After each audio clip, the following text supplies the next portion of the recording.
चंद्रबाबू नायडू प्रधानमंत्री नरेंद्र मोदी, कार्यवाहक प्रधानमंत्री नरेंद्र मोदी से मिलकर आए हों, एनडीए की बैठक से आए हों और उसके बाद एम के स्टालिन से उनकी उनकी ये मुलाकात हुई हो, तो ये मुलाकात ऐसी तो हुई नहीं है। मुलाकात हुई है तो बात भी हुई है, और क्या बात हुई है इसी पर आज हम बात करेंगे। क्या एनडीए में फूट पड़ सकती है? क्या एनडीए टूट की कगार पर आ सकता है? इस तरह की तमाम हलचलें जो हैं वो तेज हैं, क्योंकि एम के स्टालिन जो हैं और चंद्रबाबू नायडू, इनकी यहाँ पर मुलाकात हुई है। उसके साथ साथ मैं आपको बता दूं, अखिलेश यादव से लेकर संजय राउत से लेकर उन्होंने कुछ ऐसी बातें कही हैं जिससे अभी आप इस बात के कयासों पर या इस खबर पर आप फुल स्टॉप नहीं लगा सकते हैं कि इंडिया गठबंधन की सरकार नहीं बनने जा रही है। मैं आपको इससे पहले आगे बढ़ूं, सबसे पहले मैं आपको सुनवाना चाहूंगी कि अखिलेश यादव ने क्या कुछ कहा है। पहले जरा आप उनको सुनिए। सीधा सवाल है, क्या अभी कोई स्थिति आप देखते हैं इंडिया गठबंधन की सरकार? मैंने आपसे कहा कि खुश करने से सरकारें बन रही हैं, तो कोई खुश और भी कर सकता है। अभी उम्मीद बाकी है लोकतंत्र में और गिनती जब होती है तो आस और उम्मीद कभी खत्म नहीं होनी चाहिए। आस हमेशा बनी रहनी चाहिए, उम्मीद हमेशा रहनी चाहिए। कितने दिनों में उम्मीद है? तो आस हमेशा रहनी चाहिए, उम्मीद हमेशा रहनी चाहिए। वो उम्मीद अभी इंडिया गठबंधन की खत्म नहीं हुई है, इंडिया गठबंधन की वो उम्मीद जारी है। और ऐसे में संजय राउत ने भी बड़ा बयान दे दिया है। संजय राउत ने कहा है कि पहली बार तो उनकी सरकार नहीं बनने जा रही है एनडीए की, और अगर बन गई तो ज्यादा दिन टिक नहीं पाएगी। सुनिए आप संजय राउत को। वापसी का कोई रास्ता है क्या? एनडीए में वापसी का कोई इसका हमारा कहाँ है रास्ता? ऊपर कोई चेंज होता है तो गडकरी भी बनते हैं। देखिए, मैं बार बार कहता हूं, मोदी जी की सरकार नहीं बनेगी और बनी तो नहीं टिकेगी। कि मैं बार बार कहता हूं, मोदी जी की सरकार नहीं बनेगी और बनी तो नहीं टिकेगी। तो मोदी जी की सरकार नहीं बनेगी और बन गई तो टिकेगी नहीं, ये कहना है संजय राउत का। और लगातार जिस तरह की फर्जी खबरें तमाम आप उस मोदी मीडिया पर देख रहे होंगे अभी, जहां पर ये कहा जा रहा है कि देखिए आइडियोलॉजिकली कौन किसके क्लोज है, और उसमें शिवसेना की बात कही जा रही है। वही सवाल अभी आपने देखा भी कि वो सवाल इन संजय राउत से भी पूछा गया और संजय राउत ने दो टूक यहां पर जवाब दे दिया। उन्होंने कहा कि अगर पहली बात तो सरकार नहीं बनने जा रही है और बन भी गई तो सरकार टिकेगी नहीं। आज का दिन बेहद महत्वपूर्ण है, क्योंकि कहा जा रहा है कि कल जो लेटर्स दिए गए हैं एनडीए के घटक दलों की तरफ से, वो लेटर्स के साथ और नंबर्स के साथ कल राष्ट्रपति के पास दावा ठोकने जा रहे हैं एनडीए कि वो सरकार बनाने जा रहे हैं। लेकिन आज का दिन बेहद महत्वपूर्ण और बहुत भारी है। देखिए, कई लिहाज से मैं आपको बताती हूँ। टीडीपी की बात कर लेते हैं सबसे पहले। जब टीडीपी की हम बात करेंगे चंद्रबाबू नायडू की, तो चंद्रबाबू नायडू ने इस तरह की शर्तें सामने रख दी हैं कि बीजेपी के लिए उसको मानना बहुत मुश्किल होगा। वो मोदी जी जो एक अकेले सब पर भारी थे, वो मोदी जी जो किसी को अपने पास खड़ा होना गवारा नहीं करते थे, आज आप देखिए किस तरह से वो झुके झुके नजर आ रहे हैं, या मैं कहूं पूरी तरीके से झुक गए हैं। चंद्रबाबू नायडू ने कई तरह की शर्तें रखी हैं। सबसे पहली है लोकसभा स्पीकर की, कि उनको लोकसभा स्पीकर का पद दिया जाए। दूसरी खबर आ रही है कि उन्होंने कहा है कि उन्हें एनडीए का संयोजक बनाया जाए। और तीसरी जो सबसे महत्वपूर्ण खबर है वो ये कि ये हो सकता है कि टीडीपी सरकार में शामिल ना हो और वो बाहर से समर्थन दे। तो ये तमाम खबरें टीडीपी से जुड़ी हुई आ रही हैं। इसके अलावा एक और जो खबर आ रही है कि उन्होंने कई बेहद महत्वपूर्ण पोर्टफोलियोज जो हैं वो मांगे हैं अगर वो सरकार में शामिल होते हैं। तो सरकार में टीडीपी को शामिल करने के लिए आप ये देखिए कि किस किस तरह के जतन किए जा रहे हैं, और डील और डीलर आज के डेट में बेहद महत्वपूर्ण हो गए हैं कि डील क्या दी जा रही है और कौन जो है डीलर जो इस डील पर सील लगवा देगा। और यही वजह है कि देखिए आपने आपने टीडीपी की आपने सियासत भी देखी। उन्होंने कहा कि 4% वो मुसलमानों को रिजर्वेशन देंगे। अब उन्होंने कहा है कि जो हाजी हैं उनको 1 लाख रुपए की सब्सिडी जो है वो 1 लाख रुपए वो दिए जाएंगे और हम अपनी बात पर कायम है।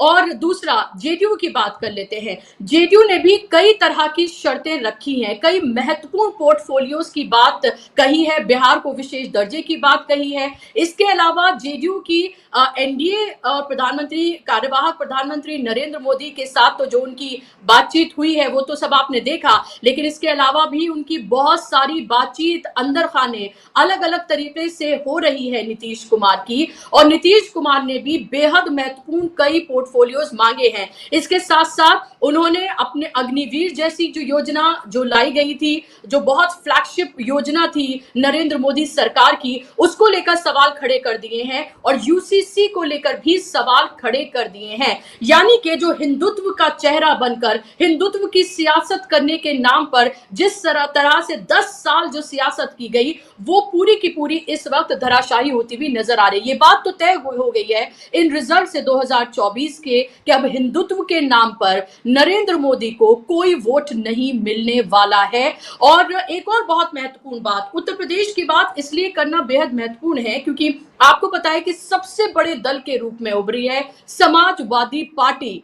और यहां पर अगर बीएसपी ने बी टीम बनकर भारतीय जनता पार्टी की अगर खेल ना किया होता तो 16 सीटें और गठबंधन के पास होती। यानी कि पूरे तरीके से यूपी में, और वो यूपी जहां पर राम मंदिर से लेकर योगी आदित्यनाथ का चेहरा, बुलडोजर की सियासत, सांप्रदायिक सियासत, वो तमाम उसका गढ़ है, वो वहां पर सुपड़ा साफ हो जाता भारतीय जनता पार्टी का अगर बीएसपी ने बी टीम की तरह काम नहीं किया होता। और 16 ऐसी सीटें हैं जिसकी वजह जो वो सीटें हैं जिन पर बीएसपी की वजह से समाजवादी पार्टी या गठबंधन को नुकसान हुआ है। और कई ऐसी सीटें हैं जो अभी कंट्रोवर्शियल हैं और जिस पर बात करना जरूरी है। तो क्या एनडीए टूट की कगार पर है? क्या एनडीए में दरार पड़ रही है? क्या अंदर खाने दोनों तरफ से बात हो रही है? यह हम अपनी तरफ से नहीं करें, तमाम तरह की जो तस्वीरें, जो खबरें आ रही हैं, जो मीटिंग्स का दौर जारी है,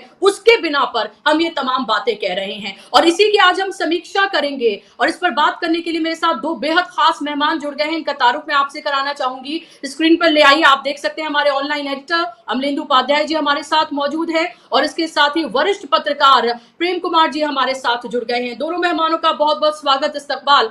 प्रेम कुमार जी, आखिर क्या चल रहा है? क्या जिस तरह की खबरें दूसरे एक मीडिया में जो तमाम तरह की खबरें चलाता है कि बस अब तो जैसे बन ही गई है सरकार, लेकिन आज का दिन एनडीए के लिए, इंडिया तो अभी ठंडा करके खाना चाहता है। एनडीए आपको पता ही है कि किस तरह से साम दाम दंडभेद से सरकार बनाने पर तुला हुआ है, लेकिन इंडिया जो है, जो उसने नैतिक एक तरह से एक स्टैंड लिया हुआ है, वो उसी तरह से सरकार बनाना चाहता है, एक स्टेबल सरकार बनाना चाहता है। लेकिन एनडीए की तस्वीर को फिलहाल आप कैसे देख रहे हैं और आज का दिन कितना भारी है उन पर?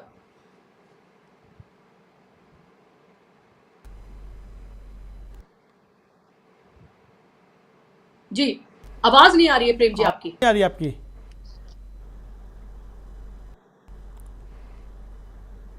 अनम्यूट कर लीजिए, अनम्यूट कर लीजिए। अनम्यूट करिए प्रेम जी आप अपने आप को।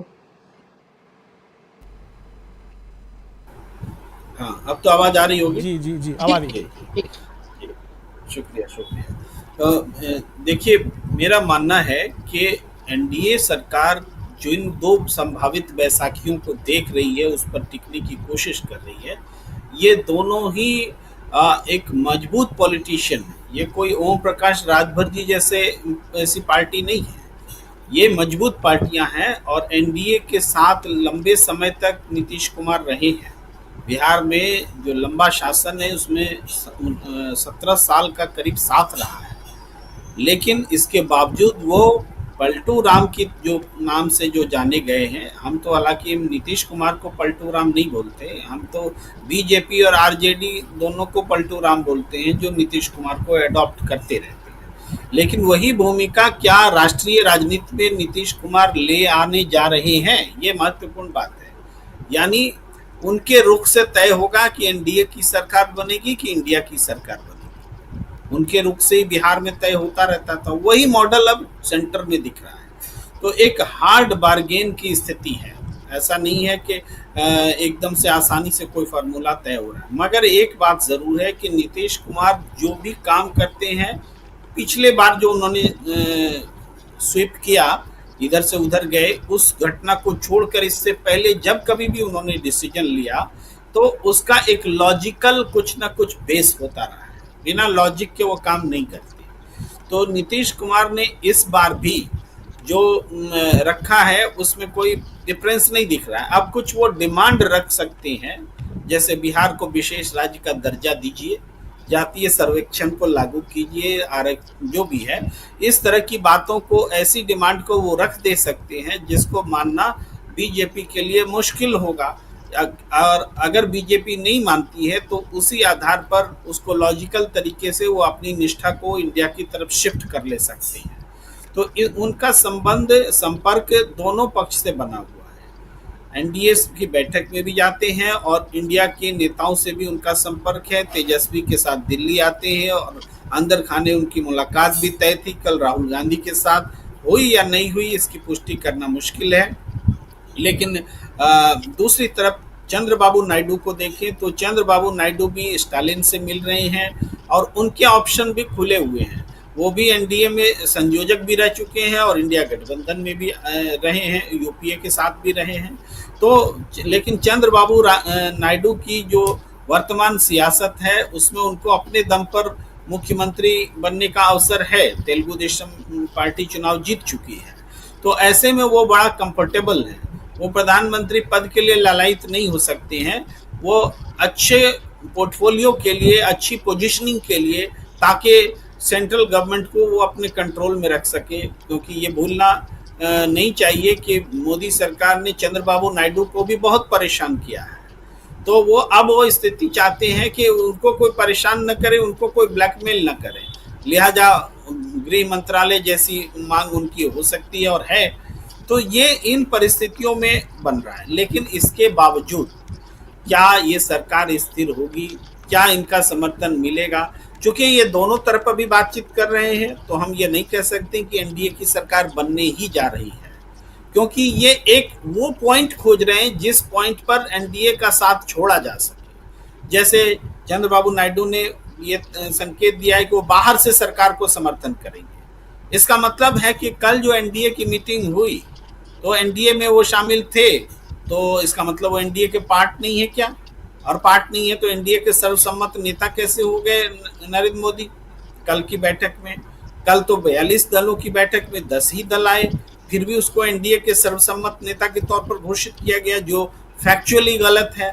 तो ये सब जो स्थितियां हैं, इसमें एक अभी ऐसी स्थिति से गुजर रहा है जिसमें इंडिया गठबंधन भी जानता है कि बोलने के लिए अभी कुछ नहीं है, सिवाय इसके कि इंतजार किया जाए और इन दोनों का रुख बदले, और इन दोनों का रुख बदले इसके लिए कोशिशें हो रही हैं। इसके अलावा महाराष्ट्र में एकनाथ शिंदे के पास 7 सीटों का दल है और तो एक महाराष्ट्र की राजनीति को बदलने की कोशिश हो रही है। बिहार की राजनीति में भी आज जेडीयू के घर में बैठक चल रही है और उसमें तेजस्वी यादव के उस प्रस्ताव पर बात होगी जो कथित रूप से दिया गया बताते हैं, जिसमें बिहार की राजनीति आरजेडी के हवाले करिए, आ जाइए इंडिया गठबंधन में और सेंटर में हम आपको पीएम बनाने को तैयार हैं। अगर इन सब पर ये भी एक प्रेशर टैक्टिक्स भी हो सकता है और संजीदगी से बात भी हो सकती है। एक तरह से ऑथराइजेशन लेंगे नीतीश कुमार इस बैठक में कि आप चाहे जो फैसला कीजिए, और ये ऑथराइजेशन लेने के बाद अगला स्टेप होगा कि अगर वो इंडिया गठबंधन की ओर से प्रधानमंत्री बने, और हमें लगता है इसको वो प्रायोरिटी देंगे। अगर वो प्रधानमंत्री बनने के लिए तैयार हो जाते हैं तो इंडिया गठबंधन उनको प्रधानमंत्री बनाने के लिए तैयार है, और इस हिसाब से, लेकिन उसकी घोषणा नहीं हो रही है, मगर लगता है कि तैयार है। तो इस तरीके से हम ये बड़ी बात बोल रहे हैं आप प्रेम कुमार जी, ये आप बड़ी बात बोल रहे हैं, क्योंकि ऐसा ऑफर एनडीए तो किसी कीमत पर भी नहीं दे सकता है। एनडीए मतलब भारतीय जनता पार्टी तो किसी कीमत पर भी नहीं दे सकती है। यहाँ तक की खबर तो ये है, क्योंकि भारतीय जनता पार्टी 240 के साथ सबसे बड़ा दल है और उसका ये कहना है कि तमाम जो महत्वपूर्ण पोर्टफोलियोज हैं, होम मिनिस्ट्री है, फाइनेंस मिनिस्ट्री है या फिर रक्षा मंत्रालय है, ये तमाम वो अपने पास ही रखना चाहती है, वो किसी को नहीं देना चाहती है। और ये सीधे तौर पर ये मैसेज दिया गया है। अगर ऐसे में ये तमाम महत्वपूर्ण मंत्रालय, और आप तो यहाँ तक कह रहे हैं कि प्रधानमंत्री पद तक का ऑफर अगर जेडीयू को दे दिया जाता है, नीतीश कुमार को दे दिया जाता है, तो फिर तो यहाँ पर इससे ज्यादा बार्गेनिंग तो शायद कोई और हो नहीं सकती। फिर यहाँ इम्पोर्टेंट बात ये है, हम ये कह रहे हैं बुशरा जी कि एनडीए के पास डिप्टी पीएम ऑफर देने का है, लेकिन ये नीतीश कुमार को सूट नहीं करता। जब तक कि अंदर खाने को ऐसी बात ना हो जाए कि नीतीश कुमार को सीधे राष्ट्रपति का ऑफर मिल जाए कि अभी पीएम डिप्टी पीएम ले लीजिए और आगे हम राष्ट्रपति बना देंगे, तो जो कि दूर की बात है, अभी तुरंत का चुनाव नहीं होने जा रहा है। तो ऐसे में नीतीश कुमार सीएम की कुर्सी डिप्टी पीएम पद के लिए नहीं छोड़ेंगे, उनको अपनी राजनीति भी देखनी है। वो पीएम के ही पद के एवज में अपना सीएम का पोजीशन छोड़ सकते हैं। तो राजनीतिक रूप से इंडिया गठबंधन का ऑफर उनको सूट करता है, बीजेपी का ऑफर सूट नहीं कर रहा है। इसलिए हमें पूरे चांसेस लग रहे हैं कि नीतीश कुमार इंडिया गठबंधन में वापस आएंगे। और इसके अलावा जिस तरीके से बीते दिनों नीतीश कुमार को परेशान किया गया है, उनकी पार्टी को तंग किया गया है, लोकसभा चुनाव में भी हराने की कोशिश हुई, बहुत सारी घटनाएं घटी हैं। तो उसको देखते हुए भी नीतीश कुमार के लिए ये लाइफ टाइम अपॉर्चुनिटी है कि नरेंद्र मोदी से अपने पुराने हिसाब किताब को वो सेटल करें। लाइफ टाइम अपॉर्चुनिटी है, आज की वो उनका नहीं है। उनकी अदावत 20 साल पुरानी है, तो उसको सेटल करने का ये मौका है, और ऐसा मौका जिसमें उनके फायदे ही फायदे हैं। तो नीतीश कुमार तो मान ही जाएंगे हमें लगता है, और इसीलिए बात चल रही है, इसीलिए वो झुके हुए भी हैं, इंडिया गठबंधन के नेताओं से बात भी कर रहे हैं। दूसरी तरफ चंद्रबाबू नायडू का स्टालिन से मिलना भी एक वही संकेत है कि ये फॉर्मुलेशन ज़्यादा उपयुक्त है। और यहीं पर हम दिलीप घोष ने जो कल कहा था, जो बीजेपी के वाइस प्रेसिडेंट हैं, उन्होंने कल कहा था कि ये दोनों नेता चंद्रबाबू नायडू और नीतीश कुमार पलटू राम हैं।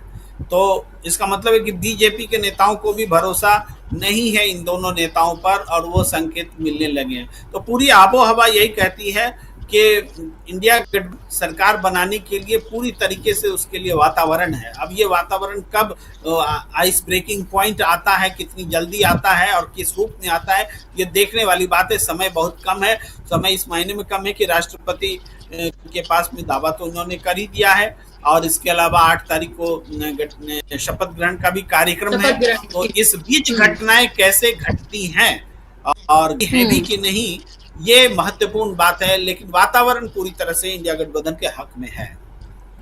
जी बिल्कुल, तो इंडिया गठबंधन के हक में वातावरण है। बहुत सारी ऐसी चीजें हैं जो इंडिया गठबंधन के हक में जाती हुई नजर आती हैं। एनडीए और इंडिया में से चुनना हो तो इंडिया के साथ जितनी सहजता से ये तमाम दल चले जाएंगे, आइडियोलॉजिकली जितने क्लोज ये इंडिया के हैं, वो भारतीय जनता पार्टी से किसी भी कीमत पर नहीं हो सकते हैं। और इसीलिए अभी से देखिए, अभी तो ना सरकार बनी है, ना सरकार में शामिल हुए हैं, ना शपथ ग्रहण समारोह हुआ है, कुछ नहीं हुआ है, और अभी से विरोध के स्वर जो हैं वो उभरने लगे हैं। वो फ्लैगशिप योजनाएं जो नरेंद्र मोदी लेकर आए, जिसमें छाती पीट कर उन्होंने वोट तो नहीं मांगे, लेकिन उन्हें लगा कि शायद उनको वोट मिलेंगे, उनमें से एक है अग्निवीर योजना। और उस अग्निवीर योजना को लेकर और यूसीसी को लेकर, यूनिफॉर्म सिविल कोड को लेकर क्या कुछ केसी त्यागी ने कहा है, वो पहले मैं आपको एक बात सुनवाना चाहूंगी।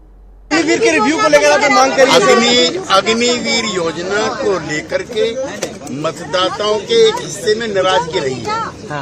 हमारी पार्टी चाहती है कि विस्तार से उन कमियों खामियों को दूर किया जाए, जिसको लेकर के जनता ने सवाल उठाए। यूसीसी पर भी क्या, यूनिफॉर्म सिविल कोड पर पार्टी के राष्ट्रीय अध्यक्ष होने के नाते विधि आयोग के अध्यक्ष श्री चौहान को मुख्यमंत्री चिट्ठी लिख चुके हैं।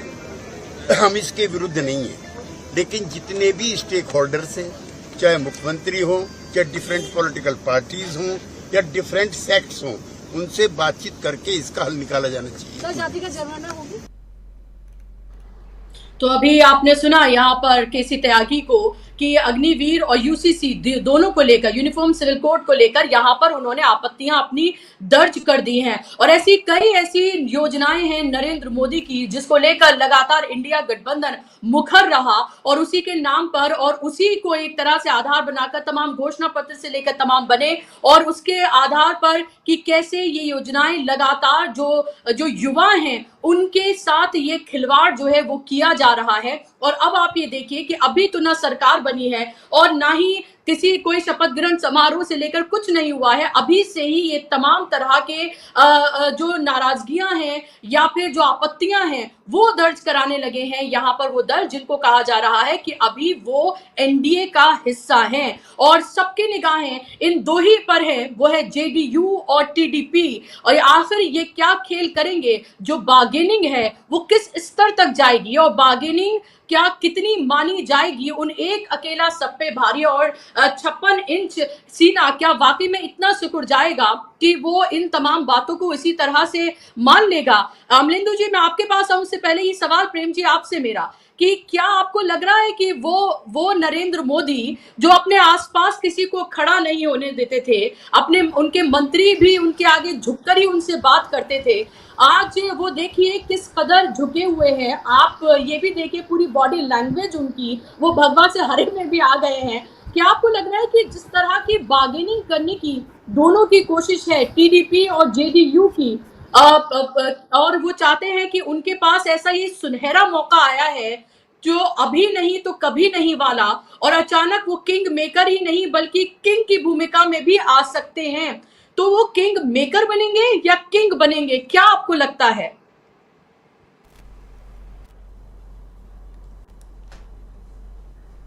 प्रेम कुमार जी। हाँ, आवाज आ रही है ना मेरी? जी मेरी आवाज आ रही? जी आ रही है।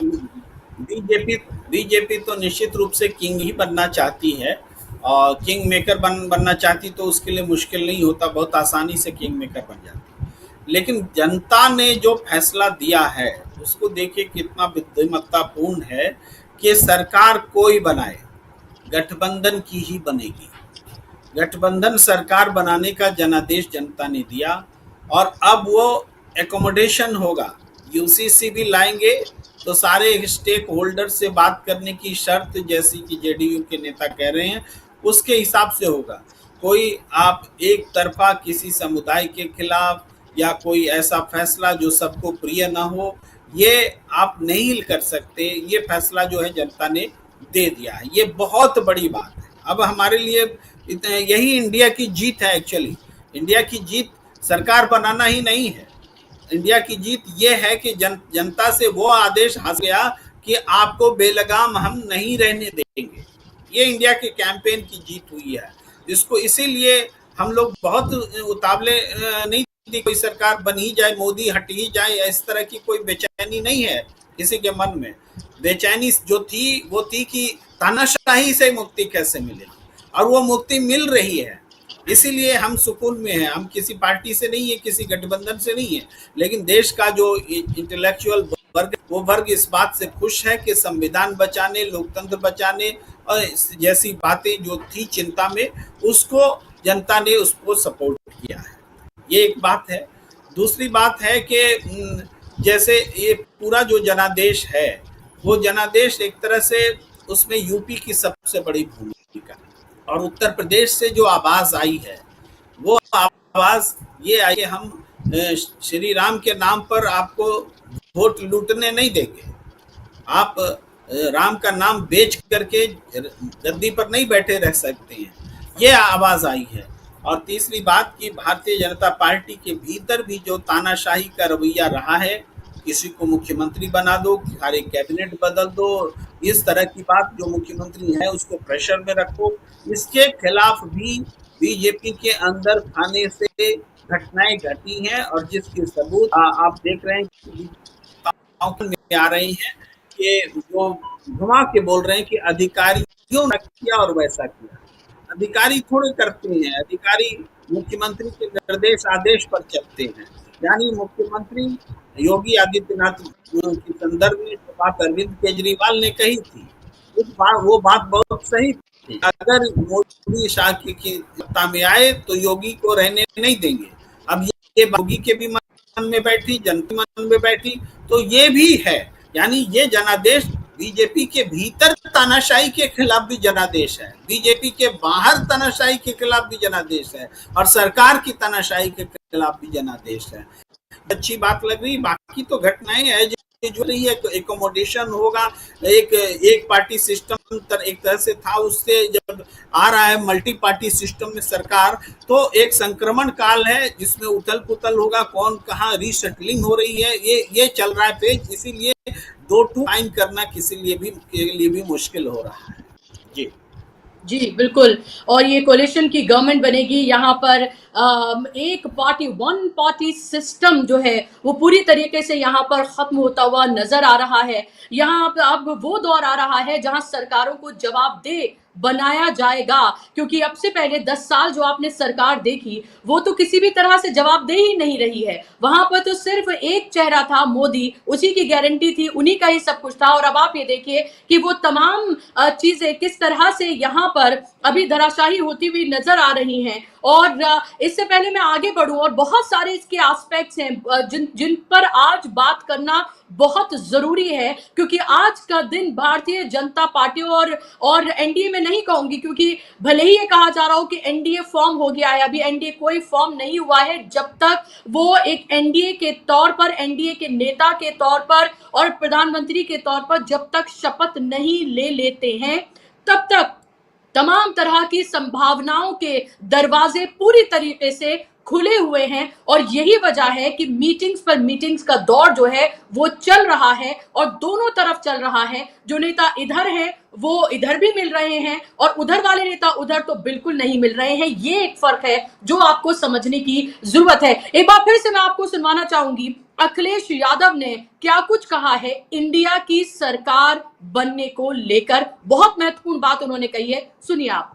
सीधा सवाल है, क्या अभी कोई स्थिति आप देखते हैं इंडिया गठबंधन की सरकार? मैंने आपसे कहा कि खुश करने से सरकारें बन रही हैं, तो कोई खुश और भी कर सकता है। अभी उम्मीद बाकी है, लोकतंत्र में और गिनती जब होती है तो आस और उम्मीद कभी खत्म नहीं होनी चाहिए। आस हमेशा बनी रहनी चाहिए, उम्मीद हमेशा रहनी चाहिए। कितने दिनों में उम्मीद है? सीधा सवाल है, क्या अभी कोई स्थिति आप देखते हैं इंडिया गठबंधन की सरकार? मैंने आपसे कहा कि खुश करने से सरकारें बन रही हैं, तो कोई खुश और भी कर सकता है। अभी उम्मीद बाकी है, लोकतंत्र में और गिनती जब होती है तो आस और उम्मीद कभी खत्म नहीं होनी चाहिए। आस हमेशा बनी रहनी चाहिए, उम्मीद हमेशा रहनी चाहिए। कितने दिनों में उम्मीद है?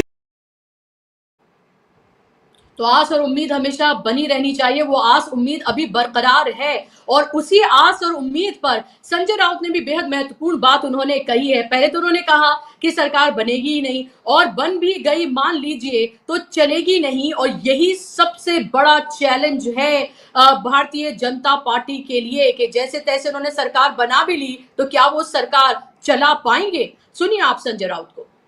वापसी का कोई रास्ता है क्या? एनडीए में वापसी का कोई इसका हमारा कहाँ है रास्ता? ऊपर कोई चेंज होता है तो हाँ, गडकरी भी बनते हैं। देखिए, मैं बार बार कहता हूं, मोदी जी की सरकार नहीं बनेगी और बनी तो नहीं टिकेगी। देखिए, मैं बार बार कहता हूं, मोदी जी की सरकार नहीं बनेगी और बनी तो नहीं टिकेगी। तो मोदी जी की सरकार नहीं बनेगी और बन भी गई तो टिकेगी नहीं, यही सबसे बड़ा चैलेंज है। अमलेंदु जी, फिलहाल आपने संजय राउत को भी सुना और अखिलेश यादव को ही सुना। अखिलेश यादव जहां एक तरफा कह रहे हैं कि उम्मीद और आस जो है वो पूरी तरीके से बरकरार है, और वहीं संजय राउत कह रहे हैं कि अगर जैसे तैसे आपने तोड़ फोड़ करके बना भी ली सरकार, मिला के बना भी ली सरकार, तो वो सरकार बहुत दिन टिक नहीं पाएगी। और यही सबसे बड़ा चैलेंज है, और इसीलिए तमाम बार्गेनिंग जो है वो इस स्तर की चल रही है कि सवाल ये उठ रहा है कि क्या वही भारतीय जनता पार्टी जिसको हमने 10 साल देखा, वो नरेंद्र मोदी जिनको हमने 10 साल अपने उस अहंकार की उस चरम सीमा पर देखा, क्या वो इतने झुक जाएंगे कि वो महत्वपूर्ण मंत्रालय वो तमाम दे देंगे? क्या वो वो वाकई में लोकसभा स्पीकर का पद दे देंगे? क्या वो संयोजक बना सकते हैं चंद्रबाबू नायडू को? और क्या उसके बावजूद भी वो ना मान के कहें कि हम बाहर से ही समर्थन देंगे? में चंद्रबाबू नायडू जो हैं बहुत अच्छे, एक तरीके से कहा जाए वो बार्गेनर हैं और मजबूत बार्गेनर हैं। और परिस्थितियां ऐसी बन गई हैं कि जो अब तक एक अकेले सब पे भारी थे, वो एक अकेले अब सबके पैरों में लौटते हुए नज़र आ रहे हैं। तो ये परिस्थितियां बन गई हैं और चंद्रबाबू नायडू बहुत मजबूत हाथ लेकर के इस समय इस गठबंधन में शामिल हुए हैं।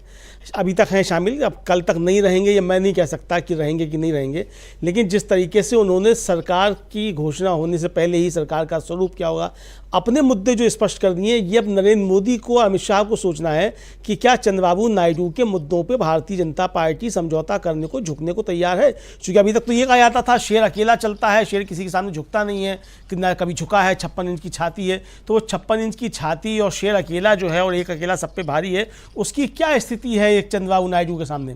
यानी एक चंद्रबाबू नायडू अकेले जो है वो इस समय नरेंद्र मोदी के ऊपर ज़बरदस्त तरीके से भारी होते हुए दिखाई पड़ रहे हैं। दूसरा, बुशरा जी देखिए, जो लोकसभा अध्यक्ष का जो मांग रहे हैं चंद्रबाबू नायडू, उसके पीछे दो कारण हैं। एक तो ये है कि पहले भी उनकी पार्टी का लोकसभा अध्यक्ष रहा है और एनडीए की सरकार जब थी, अटल बिहारी वाजपेयी जब प्रधानमंत्री थे उस समय रहे थे बालकृष्ण योगी, उनका रहा है। तो इसलिए वो कह रहे हैं कि हमारा स्टेक बनता है और हम पहले भी एनडीए के संयोजक रहे हैं, चंद्रबाबू नायडू। तो इसलिए वो एनडीए के संयोजक पद और लोकसभा का स्पीकर मांग रहे हैं। लेकिन इससे ज़्यादा बढ़ के बात ये है बुशरा जी, चूँकि जिस तरीके की कार्यप्रणाली नरेंद्र मोदी और अमित शाह की पिछले 10 वर्षों में रही है, ये कार्यप्रणाली अटल बिहारी वाजपेयी के बिल्कुल विपरीत थी। अटल बिहारी वाजपेयी की सरकार एक वोट से गिर गई थी, लेकिन नरेंद्र मोदी जो है वो बहुमत ना होते हुए भी सरकार बनाने के लिए किस तरीके से लालायित दिखाई दे रहे हैं। और जिस तरीके से लालकृष्ण आडवाणी जो थे वो मार्गदर्शक मंडल में जाते हुए हरी जर्सी में, जैकेट में नजर आए थे, नरेंद्र मोदी कल उस हरी जैकेट को पहने हुए नजर आए हैं। तो यानी वो मार्गदर्शक मंडल में जाने को तैयार हैं, लेकिन उसके बावजूद नरेंद्र मोदी जो है वो कुर्सी का लालच नहीं छोड़ पा रहे हैं जब तक कि उनसे ज़बरदस्ती छीन नहीं ली जाए, जो परिस्थितियां बन रही हैं। तो अब ये देखिए, ये हरी जैकेट जो है, इसी हरी जैकेट में लालकृष्ण आडवाणी जो थे वो 2014 में नजर आए थे जब वो मार्गदर्शक मंडल में जा रहे थे, और नरेंद्र मोदी भगवा जैकेट पहने हुए उनके सामने नतमस्तक नजर आ रहे थे। तो चंद्रबाबू नायडू जो स्पीकर का पद मांग रहे हैं वो इसलिए मांग रहे हैं कि सरकार बनने के बाद सबसे पहला काम जो भारतीय जनता पार्टी करेगी या अमित शाह मोदी करेंगे, वो टीडीपी और जेडीयू को तोड़ने का काम करेंगे और उसके लिए वो एजेंसीज का और लोकसभा स्पीकर का इस्तेमाल करेंगे।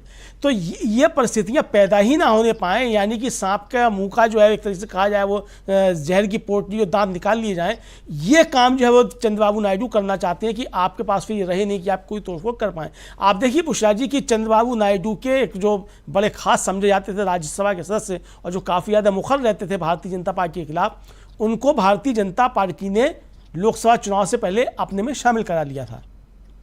भारतीय जनता पार्टी में शामिल हो गए थे, कुछ चौधरी है शायद, ओपी चौधरी या क्या इस तरीके का कोई नाम है, दिमाग से स्लिप हो रहा है। इसी तरीके से नीतीश कुमार ने आरसीपी सिंह जो उनके नीतीश के बहुत खास समझे जाते थे, उनको जब दिल्ली भेज दिया, नीतीश कुमार की बिना राय लिए हुए आरसीपी सिंह को केंद्र में मंत्री बना दिया गया नरेंद्र मोदी के द्वारा। और उसके बाद क्या हुआ कि वही आरसीपी सिंह जो थे वो एकनाथ शिंदे जनता दल के बनने जा रहे थे, और दोनों के बीच आरसीपी सिंह और नीतीश कुमार के बीच ज़बरदस्त तरीके से तू मैं और वाद सब कुछ हुआ। फिर आरसीपी सिंह निकाले गए और ज़बरदस्त तरीके से आरसीपी सिंह ने प्रहार किए। तो क्या नरेंद्र मोदी और अमित शाह की कार्यप्रणाली को नीतीश कुमार भूल जाएंगे? क्या चंद्रबाबू नायडू भूल जाएंगे? इसीलिए दोनों इस पर आए हैं और मुझे लगता है कि दोनों इस बात पे एकजुट हैं कि स्पीकर का पद भारतीय जनता पार्टी के पास नहीं रहना चाहिए। और अगर स्पीकर का पद भारतीय जनता पार्टी के पास नहीं रहेगा तो ईडी, सीबीआई वगैरह के जरिए जो जेडीयू और टीडीपी को तोड़ने की कोशिश होगी वो भारतीय जनता पार्टी नहीं कर पाएगी। और अगर ये नहीं कर पाएगी तो नरेंद्र मोदी फिर दबाव में कितने समय तक काम कर पाते हैं इस गठबंधन में, ये देखने वाली चीज़ होगी। तो अभी जो बुशरा जी आशंकाएं जताई जा रही हैं कि शायद नरेंद्र मोदी की शपथ लेने से पहले ही गठबंधन ये टूट सकता है, एनडीए टूट सकता है, इसकी भी संभावनाएं बहुत अधिक बन गई हैं, क्योंकि भारतीय जनता पार्टी किसी भी हाल में लोकसभा का स्पीकर का पद किसी दूसरे अपने सहयोगी दल को देना नहीं चाहेगी। और उसके पीछे कारण यही है कि जिस तरीके से ओम बिरला ने लोकसभा चलाई है आपने देखा कि किस तरीके से लोकसभा चलाई, किस तरीके से थोक के भाव में सांसद निलंबित कर दिए गए और कानून पास करा लिए गए। ये सब भारतीय जनता पार्टी करना चाहेगी, और अगर उनका स्पीकर नहीं होगा तो ये सारे काम नहीं हो पाएंगे। हर कोई हरिवंश नहीं हो जाएगा, ये भी भारतीय जनता पार्टी समझ रही है बुशरा जी।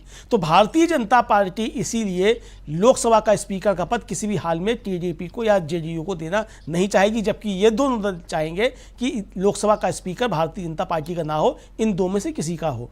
तो ये सबसे बड़ी मुझे लगता है अड़चन सामने आ रही है। अब जो जिस तरफ इशारा किया प्रेम कुमार जी ने कि नीतीश कुमार को जो ऑफर दे दिया गया है इंडिया की तरफ से, और उस ऑफर पर नीतीश कुमार काफी ज्यादा विचार कर सकते हैं। देखिए, एक तो वैचारिक जो स्थिति बनती है, वो उस वैचारिक स्थिति पे नीतीश कुमार भारतीय जनता पार्टी के साथ कहीं भी नहीं दिखाई पड़ते हैं, वो दिखाई पड़ते हैं इंडिया के साथ में।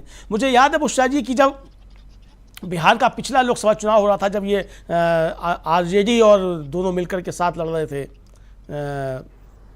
जनता दल यू, मैं जनता दल यू के एक बड़े नेता के साथ जाकर के मिला था।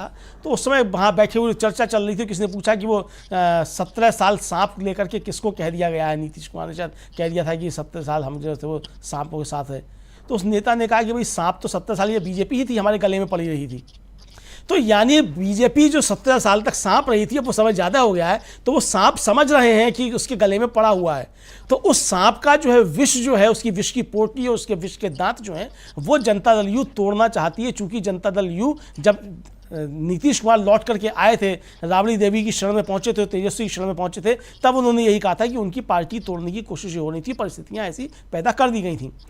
तो अब वो परिस्थितियां फिर से पैदा ना हो, तो नीतीश कुमार निश्चित तौर पे इनके साथ जाना नहीं चाहेंगे। और अगर इंडिया गठबंधन इस तरीके की कोई पेशकश करता है, देखिए नीतीश कुमार ही इंडिया गठबंधन के एक तरीके से कहा जाए वो सूत्रधार थे। उन्होंने इसकी शुरुआत की थी, पटना में पहली बैठक हुई और वहाँ से उन्होंने कहा भी था कि पटना से जो आवाज़ उठती है वो पूरे देश में जाती है और यहाँ से परिवर्तन की बात चलती है। ये भी कहा था उन्होंने कि अगर हम सब मिल के लड़ लेते हैं तो भारतीय जनता पार्टी 100 के नीचे आ जाएगी। और बुशरा जी, अगर बेईमानियाँ नहीं हुई होती, जो 150 जिलाधिकारियों को गृहमंत्री के द्वारा फ़ोन करने की बात जो जयराम रमेश ने कही थी, वो हम लोगों को ज़मीन पर सच होती हुई दिखाई पड़ी हैं।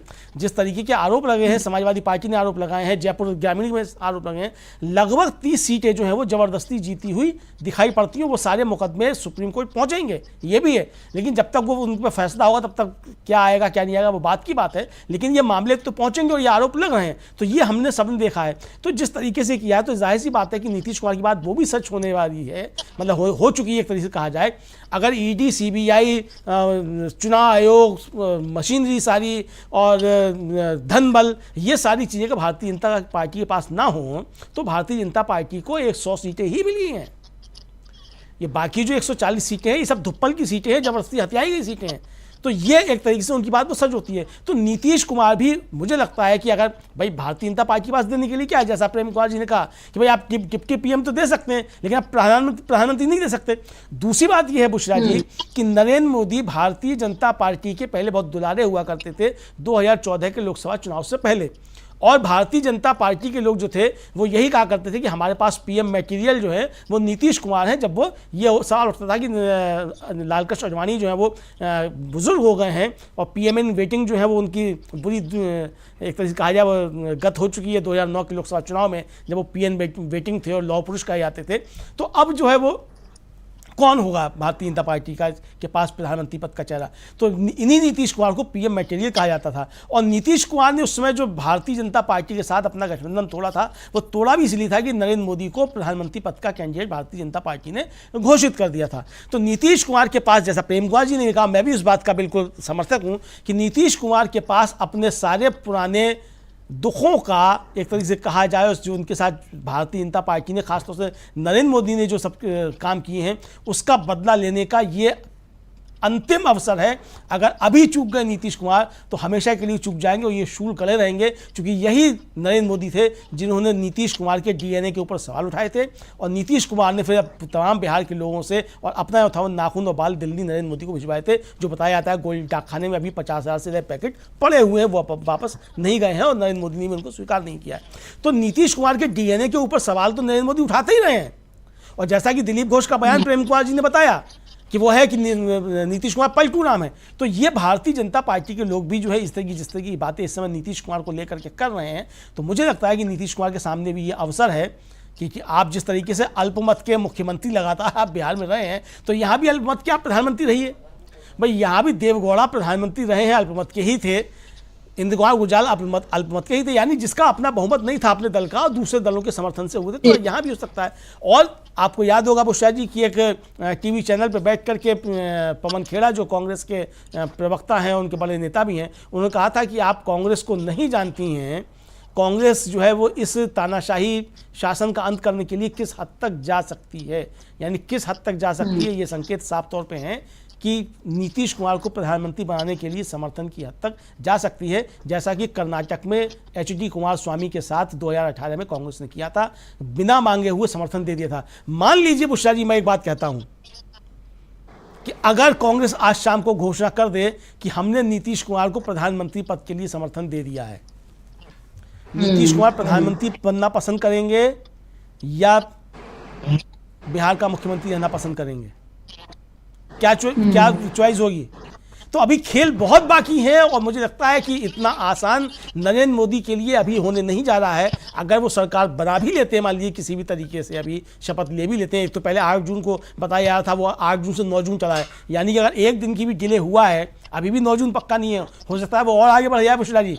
तो अगर ये समय पड़ रहा है, मुहूर्त निकलता जा रहा है, तो इसका मतलब कि मुहूर्त में गड़बड़ी है, अपशकुन हो चुका है और नरेंद्र मोदी एक बहुत बेचारे बने हुए इस समय नजर आ रहे हैं बुशरा जी। कुछ भी हो सकता है, समय का इंतजार है, किसी भी समय कुछ भी बॉल उछल सकती है, जैसा कि अखिलेश यादव कह रहे थे कि समय का इंतजार कीजिए, कुछ भी हो सकता है, आशा नहीं छोड़नी चाहिए। मुझे लगता है कि बहुत चीजें होने वाली हैं और कभी भी कुछ भी हो सकता है बुशरा जी। जी बिल्कुल, कभी भी कुछ भी हो सकता है, तमाम संभावनाएं अभी जिंदा हैं और तमाम संभावनाओं को वो टटोला जा रहा है, हर कोई अपने अपने तरीके से, कि उसके जो एक गोल्डन चांस मिला है, खासतौर पर जेडीयू और टीडीपी को जो एक गोल्डन चांस मिला है, उसको किस तरह से वो बुनाए। और अभी आप ये देखिए कि कैसे जो एनडीए के जो घटक दल हैं वो भारतीय जनता पार्टी को घुटनों पर लेकर आ रहे हैं। इस तरह की शर्तें उनके सामने रखी जा रही हैं कि उन शर्तों को वो अगर बीजेपी मान जाती है तो फिर ये साफ तौर पर वही जो उसके साथ एक चीज जो है चस्पा है, जो सही भी है, कि वो सरकार में बने रहने के लिए कुछ भी कर सकती है। पहले वो साम दाम दंड भेद करती थी, लेकिन अभी वो किसी भी हद तक झुक सकती है, किसी भी हद तक वो घुटनों पर आ सकती है और कोई भी कॉम्प्रोमाइज कर सकती है सत्ता में बने रहने के लिए। क्योंकि ये महत्वपूर्ण बात है, क्योंकि वो अफोर्ड नहीं कर सकते हैं सत्ता को लूज करना, क्योंकि जो उन्होंने 10 साल में कुकर्म किए हैं, जिस तरह से उन्होंने राजनीतिक दलों को सताया, परेशान किया है, जिस तरह से उन्होंने नेताओं को फर्जी केसेस में अंदर डाला है, 2 मुख्यमंत्रियों को जेल में डाला है, ईडी सीबीआई आईटी का जो दुरुपयोग किया है, देश की सबसे बड़ी पार्टी के अकाउंट इलेक्शन से पहले जिस तरह से उन्होंने सीज किए, जो सब कुछ जुल्म सितम उन्होंने इन 10 साल में किया है, उन सबका हिसाब किताब एक एक करके उनको देना होगा। आपको राहुल गांधी की वो बात भी याद रखनी चाहिए जो उन्होंने ऑफिसर्स को लेकर कही थी, और वो बात बहुत महत्वपूर्ण थी, जो बात उन्होंने ऑफिसर्स, ब्यूरोक्रेसी, उन सब को लेकर कही थी। और यही वजह है कि बीजेपी नहीं, नरेंद्र मोदी और अमित शाह, ये 2 लोग अफोर्ड नहीं कर सकते हैं कि किसी भी तरीके से सत्ता उनके हाथ से जाए। और प्रेम कुमार जी, सवाल मेरा आपसे ये है, अगर इंडिया की हम बात करते हैं तो इंडिया में आपको कौन से वो चेहरे नजर आते हैं फिलहाल जिनको आगे किया जाए तो वो बेस्ट बार्गेनिंग कर सकते हैं, और बेस्ट डीलर में शब्द इस्तेमाल नहीं करूंगी, लेकिन बेस्ट बार्गेनर की भूमिका में वो आ सकते हैं? कि ममता बनर्जी को फिलहाल आप कहां खड़ा देख रहे हैं? इसके अलावा अगर अभी जेल से बाहर होते जेल से बाहर होते अगर केजरीवाल, तो बहुत बड़ी भूमिका में यहाँ पर हो सकते थे। इसके अलावा अखिलेश यादव हैं। आप कौन से वो चेहरे देख रहे हैं? मैं आपसे जानना चाह रही हूँ कि जो अगर सामने आए और या फिर वो अंदर खाने अभी बातें कर रहे होंगे जेडीयू और टीडीपी से, वो कौन से चेहरे आपको लग रहे हैं? और क्या आपको लग रहा है कि अभी और क्या कुछ चल रहा होगा? बुशरा जी, देखिए, अरविंद केजरीवाल जी को तो जनता ने उस लायक नहीं रखा कि वो महत्वपूर्ण भूमिका निभाए, उनको सीमित कर दिया गया, इलेक्शन में उतने नतीजे नहीं मिले। और दूसरी बात ये है कि अभी बार्गेन वाली बात नहीं है, अभी बात यह है कि जिस नीतीश कुमार को इंडिया गठबंधन का संयोजक बनाने में जो बाधाएं आ रही थी और उन बाधाओं को ध्यान में रखते हुए नीतीश कुमार के पास क्या है, नीतीश कुमार अभी एनडीए में टाइम बाय कर रहे हैं और ये समय इंडिया गठबंधन को दे रहे हैं कि आप आइए हमारे नाम पर सहमति लेकर, हम कुछ नहीं बोलेंगे, करना आपको है, हमें कुछ नहीं करना है। तो इंडिया गठबंधन को आना है। अब ये काम हम नहीं समझते कि मल्लिकार्जुन खड़गे प्रेस कॉन्फ्रेंस करके बोलेंगे, लेकिन हमें लगता है कि तेजस्वी यादव या ममता बनर्जी कोई भी एक अपील मार देंगे बाहर से कि हम नीतीश कुमार को प्रधानमंत्री बनने से देश का अच्छा होगा या हमारा प्रपोजल है या किसी किस्म से। तो उसके बाद में ये चर्चा जो है एक ऑफिशियली आ जाएगी बाहर में, तब होगा कि उस पर मंथन के लिए एक बैठक हो जाएगी एनडीए की, इंडिया गठबंधन की, और तब नीतीश कुमार के नाम पर मुहर लगी। तो नीतीश कुमार के नाम पर मुहर लगना ही एकमात्र रास्ता है इंडिया गठबंधन की सरकार का वर्तमान सिनेरियो में। और दूसरी बात है कि ये पहली बार ऐसी स्थिति है कि जो छोटा दल होगा गठबंधन सरकार में उसको प्रधानमंत्री बना करके मतलब वो चॉइस ऑफ बोल सकते हैं कोलिशन गवर्नमेंट का ये पहली बार विलिंगली और ग्लैडली होगा। इससे पहले लोग मजबूरी में इंद्र कुमार गुजराल और एचडी देवगौड़ा को देखा करते थे, चंद्रशेखर को देखा करते थे, लेकिन आज मजबूरी में नहीं, जरूरी में, क्योंकि सबसे बड़ी पार्टी भारतीय जनता पार्टी को जनता ने उसके खिलाफ जनादेश दिया है। बीजेपी की सरकार नाम जनता नहीं चाहती, आकांक्षा नहीं है। और दूसरी सबसे बड़ी पार्टी जो इंडिया गठबंधन में है वो उस लायक नहीं बनी है कि जो कि हम कह सके कि जिसको जनादेश मिला है। जनादेश तो इंडिया गठबंधन को मिला है। तो इंडिया गठबंधन में फिर वैसा कोई चेहरा जो सबकी सहमति से हो, तो वो चेहरा कौन हो सकता है? तो उस चेहरा को नीतीश कुमार के नाम पर अभी ठहरता दिख रहा है। तो इसका एक जब चॉइस आ जाएगा तो ये बस वक्त का इंतजार है कि टाइम बाई हो रहा है। ममता बनर्जी ने फोन किया है नीतीश कुमार को, तो ये भी महत्वपूर्ण बात है आज की कि नीतीश कुमार और ममता बनर्जी के बीच टेलीफोन में बातचीत हुई है। तो क्योंकि सब कोई श्रेय लेना चाहता है कि मैंने चाहा तब आप पीएम बन रहे हैं, तो ये भाव तेजस्वी भी चाहते हैं कि नहीं हम सहमत हैं तब आप बन रहे हैं। देखिए तब नहीं बन पाए थे संयोजक, चुके हमसे आपने बात नहीं, मतलब ये अंदर खाने की पॉलिटिक्स होती है। तो उसमें ममता भी फोन कर दे, तेजस्वी भी साथ में है, सब लोग जब एक वातावरण बन जाए तो दक्षिण से भी कोई विरोध में आवाज ना आए, तो उत्तर दक्षिण दोनों मिल जाए तो सर्वसम्मत चेहरा होगा। तो हमें पूरे आसार दिख रहे हैं कि ये देश नई सरकार और गठबंधन सरकार और अब तक जो अपोजिशन में रही उसकी सरकार सत्ता में आती हमें साफ तौर पर नजर आ रही है। घटनाएं चाहे जिस रूप में घटे लेकिन वो उसी परिणति पर जाएंगी। यहाँ पर एक बात मैं संजय राउत की कहना चाहता हूँ। संजय राउत जो बोल रहे हैं पहली लाइन में कि नहीं बनेगी मोदी की सरकार, और दूसरी लाइन में वो पहले लाइन को कैंसिल कर रहे हैं कि अगर बनी तो टिकेगी नहीं। अगर बनी वाली बात ही नहीं है, आप पहले लाइन को कैंसिल मत कीजिए। नहीं बनेगी मोदी सरकार, इस पर टिके रहिए। अगर बनी हो गया तब तो नरसिम्हा राव ने भी अल्पमत की सरकार बनाई थी और कैसे बहुमत की सरकार बनी थी। हमने स्टेट लेवल पर भी कई अल्पमत की सरकार को बहुमत में बनते देखा है। अगर एक बार अल्पमत की सरकार बीजेपी की बन जाएगी तब इस बात को के चांसेस ज्यादा होंगे कि वो कहीं दूसरे तरीके से तोड़ फोड़ करके वो बहुमत जुटा लेंगे। इन बैसाखियों के अलावा कोई बैसाखी खड़ा कर लेंगे, ये सारी चीजें होंगी। इसलिए पूरा फोकस इस बात पे होनी चाहिए, राजनीति इस बात पे होनी चाहिए कि इनकी सरकार नहीं बन पाए। और नीतीश कुमार जो कि स्वयं इंडिया गठबंधन से बाहर होकर के भी आज इंडिया गठबंधन के नेता के रूप में दिख रहे हैं, भले वो ऑफिशियल नहीं है, वो जानते हैं कि कैसे इंडिया गठबंधन को यूनाइट करें। उनकी लगातार सबसे बात हुई, उन्होंने इंडिया गठबंधन को खड़ा किया।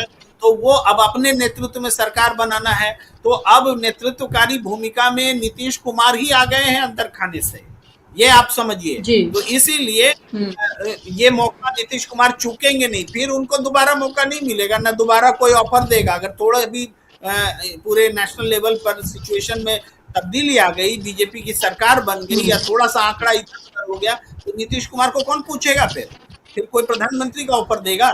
नहीं हो सकता। तो नीतीश कुमार को पता है के पास भी हैं और वो नेतृत्वकारी भूमिका में है। मैं एकदम साफ तौर पर बिल्कुल नई बात कह रहा हूं, है एनडीए में, लेकिन नेतृत्वकारी भूमिका नीतीश के पास है इंडिया की। आज की सच्चाई यही है।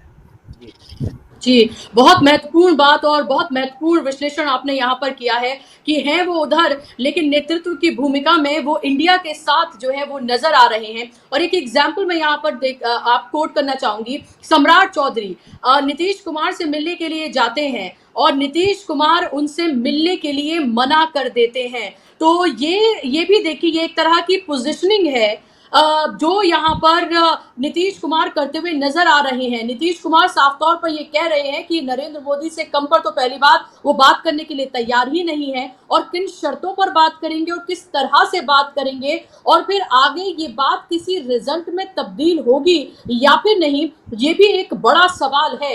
तो यहाँ पर सबसे बड़ी भूमिका में यहाँ पर नीतीश कुमार इसलिए भी आ जाते हैं। देखिए, नीतीश और चंद्रबाबू नायडू, इन सबकी सबसे ज्यादा बात हो रही है क्योंकि यही अभी फिलहाल किंग और किंग मेकर दोनों की भूमिका में नजर आ रहे हैं। और अगर हम नीतीश कुमार या फिर चंद्रबाबू नायडू दोनों में से ही कोई एक भी अपना समर्थन वापस ले लेता है एनडीए से, भारतीय जनता पार्टी से, तो उनकी सरकार नहीं बन पाएगी। ये सबसे महत्वपूर्ण सवाल है। यही नहीं कि अगर दोनों साथ इनमें से एक भी अगर अपना हाथ खींच लेता है कि हम नहीं जा रहे हैं भारतीय जनता पार्टी के साथ, हम नहीं जा रहे हैं एनडीए का हिस्सा बनने के लिए, तो सरकार नहीं बन पाएगी भारतीय जनता पार्टी की, एनडीए की। ये पूरी तरीके से तय है, क्योंकि हमें ये देखना चाहिए कि टीडीपी और जेडीयू के अलावा जो बाकी छोटे छोटे जो दल हैं, जिनकी पूरी सियासत भारतीय जनता पार्टी के विरोध से उभरी हुई है, जो इंडिपेंडेंट कैंडिडेट्स हैं, जो छोटे छोटे दल हैं, 1-2 सीट लेकर जो अलग अलग राज्यों में आए हैं, उन सबको भी काउंट किया जाए। कल मैंने कार्यक्रम में लगभग 55 ऐसे सांसदों की लिस्ट इसमें शामिल की थी, जिसमें टीडीपी और जेडीयू को मिलाकर 55 ऐसे सांसद थे, जिसमें इंडिपेंडेंट भी थे, जिसमें छोटे छोटे दल थे, छोटी छोटी पार्टियां थी, जो मिलाकर 55 हो रही हैं। और अगर इनमें से एक भी दल एनडीए से अपना हाथ खींच लेता है तो वहां तो सरकार नहीं बन पाएगी। लेकिन यहाँ आप देखिए, विचारों की ये लड़ाई है पूरी तरीके से, और विचारों की इस पूरी लड़ाई में भारतीय जनता पार्टी पूरी तरीके से पिछड़ गई है। वो जो उसकी हार्डकोर हिंदुत्व की जो सियासत थी, जो सांप्रदायिक उसकी सियासत थी, जो देश को 2 समुदायों में बांटने की, एक खाई पैदा करने की जो पूरी कोशिश ही नहीं की, बल्कि वो जो कामयाब जो हुई उसको पूरी तरीके से नकार दिया है इस बार जनता ने। और सबसे बड़ा मैसेज दिया है हिंदी हार्टलैंड से, सबसे बड़ा मैसेज दिया गया है उत्तर प्रदेश से, बिहार से, राजस्थान से, और इसके साथ साथ पश्चिम बंगाल से, हरियाणा से। इसमें से पश्चिम बंगाल को अगर साइड कर दे तो ये जो पूरी हिंदी हार्टलैंड है, इसने अपना मैसेज दिया है कि हिंदुत्व के नाम पर आप हमारे वोटों की ठगी नहीं कर सकते हैं। काम कीजिए, वोट लीजिए, जो काम करेगा, जो काम का प्रॉमिस करेगा, जो हमें रोजी रोटी देगा, हम उसको वोट करने जा रहे हैं। और उसका सबसे बड़ा एग्जाम्पल अयोध्या है, और इसका सबसे बड़ा एग्जाम्पल वाराणसी है, जहां पर 1.5 लाख से, मात्र 1.5 लाख से प्रधानमंत्री जीते हैं। उससे ज्यादा वोट से, 1,67,000 से ज्यादा से तो किशोरी लाल जीत गए, जिसको चपरासी कह रही थी स्मृति ईरानी, और न जाने पियोन और किस किस भद्दे शब्दों का इस्तेमाल स्मृति ईरानी ने किया था। तो इस बार के चुनाव में बहुत सारे ऐसे चेहरे हैं जिनका अहंकार चूर चूर हो गया है, जिसमें नंबर 1 पर तो हैं हमारे प्रधानमंत्री रहे नरेंद्र मोदी, क्योंकि वो कार्यवाहक हैं, उन्होंने रेजिग्नेशन दे दिया है। और कहीं ना कहीं दूसरे नंबर पर अमित शाह, और फिर आती है स्मृति ईरानी, जिनका अहंकार पूरी तरीके से चूर चूर हुआ है। जो स्टार जो नाम थे भारतीय जनता पार्टी के, जिन्होंने जीत हासिल की है, उनमें 7वें, 8वें या 9वें नंबर पर प्रधानमंत्री नरेंद्र मोदी। बार बार कहने की आदत हो गई है, इसलिए प्रधानमंत्री मुंह से निकल रहा है कार्यवाहक प्रधानमंत्री जो है, या सिर्फ नरेंद्र मोदी, मैं कहूंगी नरेंद्र मोदी का नाम जो है वो इसमें आता है। तो ये महत्वपूर्ण बातें हैं जो मैं आपके सामने रख रही हूँ। और एक और जो महत्वपूर्ण बात मैंने अपने शुरुआत में कही कि 16 ऐसी उत्तर प्रदेश की सीटें हैं जहां पर बीएसपी ने भारतीय जनता पार्टी की बी टीम बनकर खेल बिगाड़ा है। प्रेम कुमार जी, ये 16 सीटें भी अगर इंडिया गठबंधन के पास आ जाती और उसके साथ साथ जो बहुत छोटे छोटे मार्जिन जिसको लेकर अभी भी कंट्रोवर्सी है, हो सकता है उनमें से कुछ कोर्ट का रुख कर रहे हो या कर चुके हो उनमें से कुछ सांसद, तो ये मानिए कि पूरी तरीके से सुपड़ा साफ था एक तरह से उत्तर प्रदेश में भारतीय जनता पार्टी का। और जेडीयू आरजेडी और कांग्रेस सीपीआईएम सीपीआईएमएल अगर मिलके बिहार में अगर लड़ते तो वहां पर भी सुपड़ा साफ था। तो ये तमाम महत्वपूर्ण चीजें हैं और ये बताती हैं कि जो सियासत भारतीय जनता पार्टी ने की उसको पूरी तरीके से नकार दिया है इस बार लोगों ने, और खास तौर पर उस चेहरे को पूरी तरीके से नकार दिया गया है। अगर वाकई में वाराणसी में भी कोई ढंग का बड़ा चेहरा इंट्रोड्यूस किया गया होता, अगर प्रियंका गांधी लड़ रही होती तो 1.5 लाख तो बहुत छोड़ दीजिए, कई लाख से हार सकते थे नरेंद्र मोदी। तो इस तमाम सिचुएशन को आप कैसे देख रहे हैं? और खासतौर पर लोग शायद वो भूल गए हैं जो 1 करोड़ से ज्यादा जो मतों की हेरा फेरी की गई है, अगर वो भी नहीं हुई होती तो फिर आप कंडीशन ही देख रहे होते तो ये एकदम पूरे क्लियरली यहाँ पर इंडिया गठबंधन अपनी सरकार बना रहा होता और अब तक हम शायद शपथ ग्रहण समारोह देख रहे होते। देखिए बुशरा जी, बहुत सारे प्रश्न एक साथ आ गए आपके। एक तो बीएसपी को लेकर के, दूसरा रिगिंग को लेकर के, और लेकिन पहले हम बीएसपी पर बात करें तो सिर्फ आंकड़ों का खेल नहीं होता है। बीएसपी को आप कह रही हैं कि 16 सीटों पर बीएसपी ने इंडिया गठबंधन को हराया। ऐसे इसको आप दूसरे तरीके से देखिए कि पिछले बार तो एसपी और बीएसपी मिलकर चुनाव लड़े थे, तब भी समाजवादी पार्टी को सिर्फ 5 सीटें मिली थी और बीएसपी को 10 सीटें मिली थी। मिलके तो लड़े थे और कांग्रेस के पास तो उस समय वोट भी नहीं था, तो अपोजिशन स्ट्रांग था। लेकिन तब का अपोजिशन स्ट्रांग और अब का अपोजिशन स्ट्रांग, दोनों स्ट्रांग में बहुत बड़ा फर्क है। इस बार दिख जरूर रहा है कि 16 सीटों पर इंडिया गठबंधन को हरा रही, लेकिन मायावती ने बीजेपी को हराने का काम ज्यादा किया है। उनके फील्ड में रहने से बीजेपी को नुकसान हुआ है। इसका कारण यह है कि मायावती जी का जो 19% का जो वोट बैंक था लगभग आधा हो गया, और वो आधा वोट बैंक सीधे मोटे तौर पर इंडिया गठबंधन के पक्ष में आया। तब ये परिणाम मिले हैं कि 37 सीट पर समाजवादी पार्टी है और कांग्रेस को भी 6 सीटें मिली हैं। ये परिणाम मायावती जी के वोट बैंक के शिफ्ट होने के कारण है। अब ये तो नहीं समझ सकते कि पूरा 0% हो जाए मायावती जी, ऐसा नहीं हो सकता। 16 सीटें दिख रही हैं, लेकिन इसका वो भी एनालाइज कीजिए ना, बीजेपी भी कितनी सीटों पर मायावती के कारण जीती है या हारी है, उसको भी निकालेंगे तो मायावती वहां भी एक तरह से ये फैक्टर नल हो जाता है। हम मायावती जी को दोष नहीं दे सकते कि उनकी वजह से ऐसा हुआ है, वो तो स्टैंड करेंगी। तब तो हम ऐसे भी देखेंगे बंगाल में लेफ्ट और कांग्रेस के खड़ा होने से कितनी सीटें और मिल सकती थी, वैसे भी होगा। लेकिन नहीं, लेफ्ट और कांग्रेस के खड़ा होने से टीएमसी की जीत का मार्ग प्रशस्त हुआ। उन कुछ सीटों को मत देखिए जो आंकड़े बोलेंगे कि इनके कारण टीएमसी और जीत सकती थी। अगर ये लोग दोनों नहीं खड़ा होते तो फिर हो सकता था कि बीजेपी की सीटें और ज्यादा बढ़ जाती। इस तरीके से हम देख रहे हैं कि मायावती का खड़ा होना इंडिया गठबंधन के खिलाफ नहीं गया है, ये बीजेपी के खिलाफ गया है। हम इसको ऐसे एनालाइज करते हैं। पता नहीं मैं अपनी बात समझा पाया कि नहीं समझा पाया। जी नहीं, मैं समझ रही हूँ आपकी बात, मैं समझ रही हूँ आपकी बात जी। ये एक बात हुई। दूसरा जो रिगिंग है, या इसी में पहले थोड़ा वाराणसी पर बात कर लेते हैं। वाराणसी पर निश्चित रूप से नरेंद्र मोदी चुनाव हार रहे थे, और आपके चैनल में डीबी लाइव में भी मैंने कहा था कि नरेंद्र मोदी चुनाव हार जाएंगे। बहुत लोग बोलते थे कि ये नहीं हार सकते, नहीं हारेंगे, किसी तरह से जीत जाएंगे। वो इसलिए बोल रहे थे कि उन्होंने अपना आभा मंडल इतना स्ट्रॉन्ग कर रखा था कि कोई मानता ही नहीं था कि वो हारेंगे।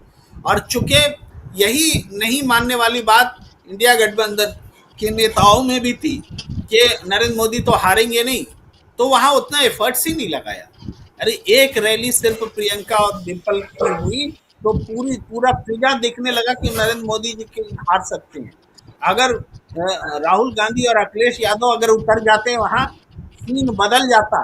अगर ये लोग कैंप कर जाते वहां, एक दिन के लिए भी, 2 दिन के लिए भी सीन बदल जाता। ये काम नहीं हुआ। क्यों?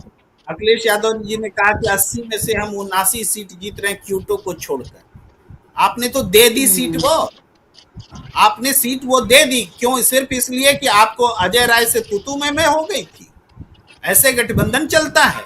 आप सबसे बड़ा मतलब अगर नरेंद्र मोदी को हरा देते तो आप समझिए कि ये पूरे देश का चुनाव बदल जाता, सिर्फ एक सीट के कारण। उस एक सीट पे जान लड़ा देनी चाहिए थी। वो काम अखिलेश यादव ने नहीं किया और ये उल्टा काम किया 80 में 79 की बात बोल करके। ये इस बात की हम हमेशा चर्चा करते रहेंगे कि अखिलेश यादव ने यह बयान क्यों दिया कि हम क्योटो को छोड़कर सारी सीटें जीत रहे हैं। सारी सीटें तो आप ऐसे भी नहीं जीत रहे हैं, तो फिर क्योटो को क्यों बोले हार रहे हैं? उसको भी बोलते कि जीत रहे हैं। तो ये जो 1.5 लाख का फर्क था वो यूं ही मिट जाता, जिसको हवा हो जाते नरेंद्र मोदी। लेकिन ये इंडिया गठबंधन ने भारी चूक की है।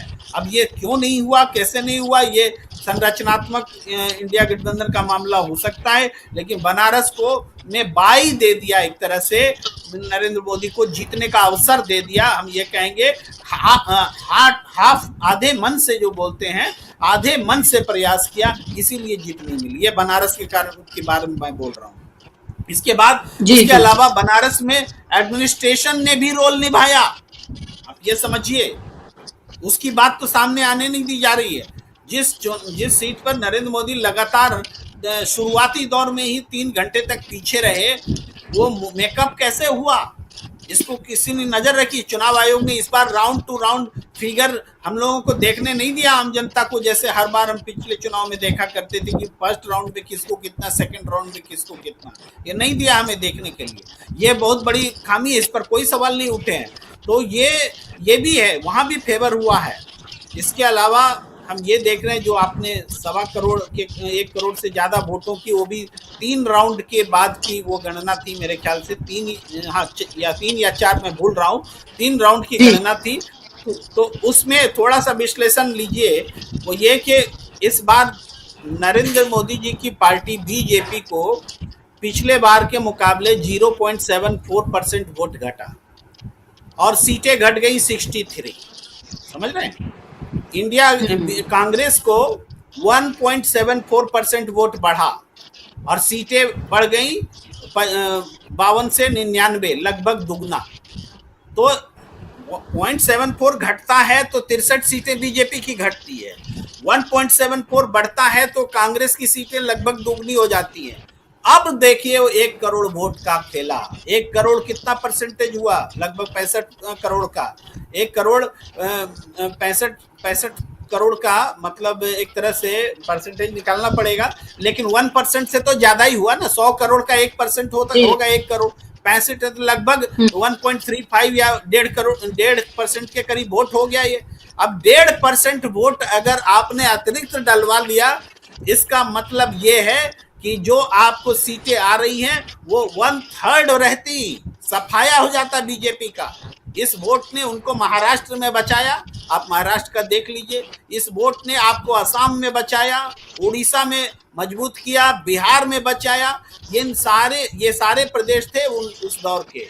तो इन वोटों से इवन उत्तर प्रदेश के भी जो भी सीटें थी, इन सब पर आपको फर्क पड़ा है। तो ये वोट बहुत महत्वपूर्ण। इसकी लड़ाई छोड़नी नहीं चाहिए, इसकी लड़ाई लड़नी चाहिए। भले ये लड़ाई चुनाव सरकार बनने के में असर न डाले, लेकिन आगे की लड़ाई के लिए बहुत जरूरी है, क्योंकि सच्ची लड़ाई लड़ने वाला आदमी डिमोरलाइज हो जाता है। आप इस लड़ाई को बीच में छोड़ देते हैं, हम जैसे लोग का विश्लेषण गलत हो जाता है, हम लोग मूर्ख साबित कर दिए जाते हैं। और वो जो झूठ बोलता है, सत्ता के पक्ष में बोलता है, वो विद्वान बन करके हमारे सामने हम ही को चुनौती दे रहा होता है। हमने 5 साल में झेला है, थोड़ी सी सांस लेने की फुर्सत मिली है, क्योंकि थोड़ी सी बातें हमारी जो है सही होती दिखी। अगर ये बेईमानी नहीं होती तो हम जो कह रहे थे अक्षरशः बातें सच होती। तो इस 1 करोड़ के वोट का ये महत्व है, ये मैं बता रहा हूँ। जी बहुत बहुत महत्वपूर्ण बातें आपने कही और बहुत मार्के की बातें आपने यहाँ पर रखी हैं और वो विश्लेषण जिस पर आपने बिल्कुल सही कहा, सही आपने एकदम पकड़ा है कि जिस पर लेकर मजाक उड़ाया जाता है। अगर हमने ये कह दिया कि देखिए बीजेपी तो 150 पर सिमटने जा रही है और बीजेपी तो छोड़ दीजिए, एनडीए अपने दम पर सरकार नहीं बनाने जा रहा है, ये तमाम बातें जो हम कहते थे, तो जाहिर सी बात है कि एक तबका है जो मजाक जिसको लगता था, क्योंकि जो छवि बना दी गई नरेंद्र मोदी की और जो छवि बना दी गई कि भारतीय जनता पार्टी की कि उनके नरेंद्र मोदी के चेहरा इतना बड़ा हो गया है, वो इतने बड़े हो गए कि पहली बात तो उन्हें हराया ही नहीं जा सकता है और अगर मान लीजिए कुछ सीटें उनकी कम हो गई तो भी वो अपने दम पर सरकार तो बना ही लेंगे। लेकिन यहाँ आप ये प्रेम जी का बेहद महत्वपूर्ण ये विश्लेषण है, एक एक लाइन उनकी इस तरह की है कि जिस पर बात करनी चाहिए कि आप ये देखिए कि लोगों ने उस पर उस वक्त बात हुई कि कैसे आपने 1 करोड़ 7 लाख वोटर जो है आपने बढ़ा दिए और आपने कैसे 8-9 दिन के बाद चुनाव आयोग की तरफ से वो डेटा आपने रिलीज किया और इससे पहले कभी चुनाव के इतिहास में कभी नहीं हुआ कि इतना वक्त लगा हो। जब सवाल पूछा गया तो चुनाव आयुक्त कह रहे हैं राजीव कुमार कि इसलिए क्योंकि रात तक बीएलओ को मशीन समेटने में टाइम लग जाता था, इसलिए उन्हें 8-9 दिन का वक्त लग गया वो डेटा सामने लाने में। आप ये देखिए और ये भी तब वो जवाब दे रहे हैं कि थोड़ी बहुत मुस्तैदी यहाँ पर विपक्ष और सिविल सोसाइटी करती हुई नजर आई, वरना तो शायद इसके बीच का और बहुत बड़ा खेल हो गया होता। हर बार अलग तरह की ट्रिक जो है वो भारतीय जनता पार्टी आजमाती है कि इस बार ये नुस्खा अपना आजमाया था तो उससे हमें यहाँ और इस तरह से जीत मिल गई, इस बार कोई और ट्रिक आजमाते हैं। तो इस बार आपने देखा कि कैसे वोटर की संख्या बढ़ाई गई, जिसकी वजह से आप ये देखिए कि कांग्रेस की कितनी सीटें यहाँ पर घट गई हैं, इंडिया गठबंधन की सीटें कितनी यहाँ पर घट गई हैं और उसके साथ साथ हिंदी हार्टलैंड की सिर्फ बात कर लें तो और उसमें महाराष्ट्र को भी इंक्लूड कर लें, जिस तरह से भी प्रेम जी ने बताया कि कैसे वहां पर उनकी इतनी सीटें बढ़ गई हैं। प्रेम जी मेरा आपसे ये सवाल इसी से जुड़ा हुआ कि अगर ये खेल नहीं हुआ होता और जो 2 महीने में जो जी जान की मेहनत हमने देखी विपक्ष की, अगर वो मेहनत उन्होंने 6 महीने पहले और इसी तरह से की होती, वो बॉडी लैंग्वेज में वो कॉन्फिडेंस आया होता, तो आपको नहीं लगता कि 120 140 या इससे भी कम पर बीजेपी को रोका जा सकता था, जो अभी बहुत वो कंफर्टेबली बैठी हुई है 240 लेकर? देखिए मैंने तो आंकड़े से बताया कि 0.74% कम हुआ तो बीजेपी की सीटें 63 घट गई। तो अगर ये 1.5% वोट जो अतिरिक्त टर्नआउट में डाले गए हैं उसका अगर 1% भी बीजेपी को मान ले कि और कम गया होता तो निश्चित रूप से 63 के बजाय और 100 सीटें कम होती, 100 सीटें कम होती है तो आज 240 पे खड़ी हो 140 पे दिख रही होती। और हम जो इंडिया गठबंधन को 300 सीट, मेरा अपना आकलन था कि इंडिया गठबंधन को 307 सीटें आएंगी, एनडीए को 204 आएंगी, उसमें बीजेपी को 180 के आसपास रहेगा, 190 भी हो सकता है, इसके बीच में कहीं होगा, ये हमारा आकलन था। तो हमारा आकलन वो भी बहुत इस हिसाब से था कि थोड़ा माने बीजेपी को थोड़ा उदार ही रखे, तब हम 180-90 दे रहे थे। लेकिन वरना 150 और 180 ये चीजें तो राहुल गांधी भी बोल रहे थे, अखिलेश यादव भी बोल रहे थे, कभी 150 कभी 180 यही चल रहा था। तो ये तो दिख रहा है, आंकड़े दिख, अगर वो टर्नआउट हटा दीजिए तो बीजेपी उसी जगह पे खड़ी है, 140-50 पर खड़ी है। और ये आप महाराष्ट्र में, हमारा आकलन था बीजेपी और पूरे एनडीए को 10 का फिगर नहीं मिलेगा, ये हमारा आकलन था। लेकिन आज वो डबल पहुंच गए, 20-22 पहुंच गए। तो ये जो हुआ है इसलिए हुआ है चूंकि महाराष्ट्र में 10% वोट जो है बढ़ा दिए गए थे, 10% वोट भी महाराष्ट्र में बढ़े हैं, उसमें एक आध सीट पे तो 20% भी बढ़े थे, ऐसा भी हुआ। असम में टर्नआउट बहुत परसेंट बढ़ा, अभी मुझे ठीक आंकड़ा याद नहीं है, लेकिन बढ़ा, जो बढ़ने वाले प्रदेश थे यही सब थे। तो निश्चित रूप से टर्नआउट का वोट जो 1 करोड़ वोट बहुत बड़ा वोट है, बीजेपी को 0.74% वोट घटा है। अगर ये 1 करोड़ और घट जाए तो बीजेपी से बहुत ज्यादा संख्या में, 100 के करीब संख्या में उसकी सीटें कम हो जाती। ये आप मान के चलिए, उन्होंने 100 की संख्या में सीटों का इंतजाम तो वैसे कर लिया, 30 की सीटों का इंतजाम डीएम के लेवल पर कर लिया, और उससे कुछ सीटों का इंतजाम वोटर लिस्ट में नाम कटवा के कर लिया, अपने खिलाफ वोटरों के नाम हटा के। हर स्तर पर उन्होंने अपने लिए सीटों का इस्तेमाल किया है और इंतजाम किया है, और पूरे चुनाव को रिगिंग करने की कोशिश की है, रिग करने की कोशिश की है। इसका एक हाई लेवल कमेटी बना करके इसकी जांच होनी चाहिए। जी जी बिल्कुल। और यहाँ पर जो इंडिया गठबंधन के लोग हैं, और खास तौर पर उसमें जो सबसे बड़ी पार्टी है नेशनल पार्टी, और देश की अभी सबसे बड़ी विपक्षी अभी भी है वो कांग्रेस, जिसकी 99 सीटें आई हैं। ये सीटें 150 भी पहुंच सकती थी, और क्योंकि इस तरह के तमाम तरह के आकलन किए गए थे, अगर 150 नहीं तो 120 140 तक ये पहुंच सकती थी ये सीटें। और अभी भी ये लड़ाई उनको इस तरह से आधी अधूरी नहीं छोड़नी चाहिए। जिन चीजों को उठाया गया, जिन चीजों पर बात की गई, जो रिगिंग की बात यहाँ पर प्रेम कुमार जी कर रहे हैं, और लगातार अलग अलग कार्यक्रमों में हमने भी उठाने की इसको कोशिश की कि कैसे रिगिंग के जरिए, और खासतौर पर चुनाव आयोग की भूमिका इसमें कितनी महत्वपूर्ण है, इसको भी आप समझिए। क्योंकि एक तरफ जहां अभी वो एक तरह से कंफर्टेबल ये नजर आ रही है कि वो 240 पर है, और उसको जादुई आंकड़ा पार करने के लिए 32 की जरूरत है, तो वहीं अगर आप ये सोचिए उनको 150 180 पर अगर समेट दिया गया होता, तो आप समझिए फिर कि ये कहानी कितनी बदली हुई होती। और वो था असली जनता का जनादेश। अभी भी भारतीय जनता पार्टी ने जनता के उस जनादेश की ठगी की है, और अभी भी आप ये देखिए कि वो पूरी कोशिश कर रही है कि कैसे ना कैसे करके वो अभी भी अपनी सरकार उस तरह से बना ले, और एक बार फिर से नरेंद्र मोदी प्रधानमंत्री बन जाए, क्योंकि कुर्सी से उतरना वो अफोर्ड नहीं कर सकते हैं।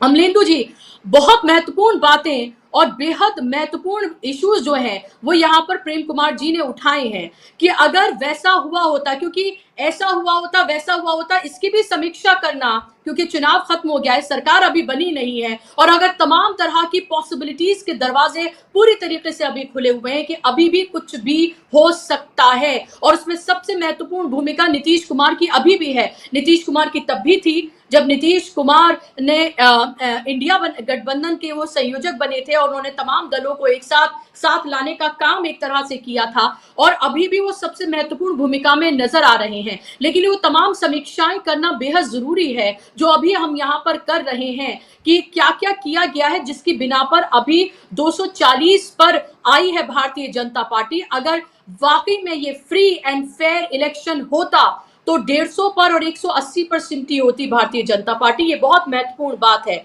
लेकिन अभी की पॉसिबिलिटीज को अगर 2-3 पॉसिबिलिटीज हम तलाशना चाहें, तो क्या आपको बनती हुई नजर आ रही हैं एनडीए और इंडिया के हवाले से? देखिए बुशरा जी, एक तो अभी नरेंद्र मोदी भारतीय जनता पार्टी संसदीय दल के नेता नहीं चुने गए हैं। हालांकि जो आशाएं व्यक्त की जा रही हैं वो ये व्यक्त की जा रही है कि शायद वो चुन लिए जाएंगे, उसमें कोई दुविधा नहीं है, कोई रोड़ा नहीं है।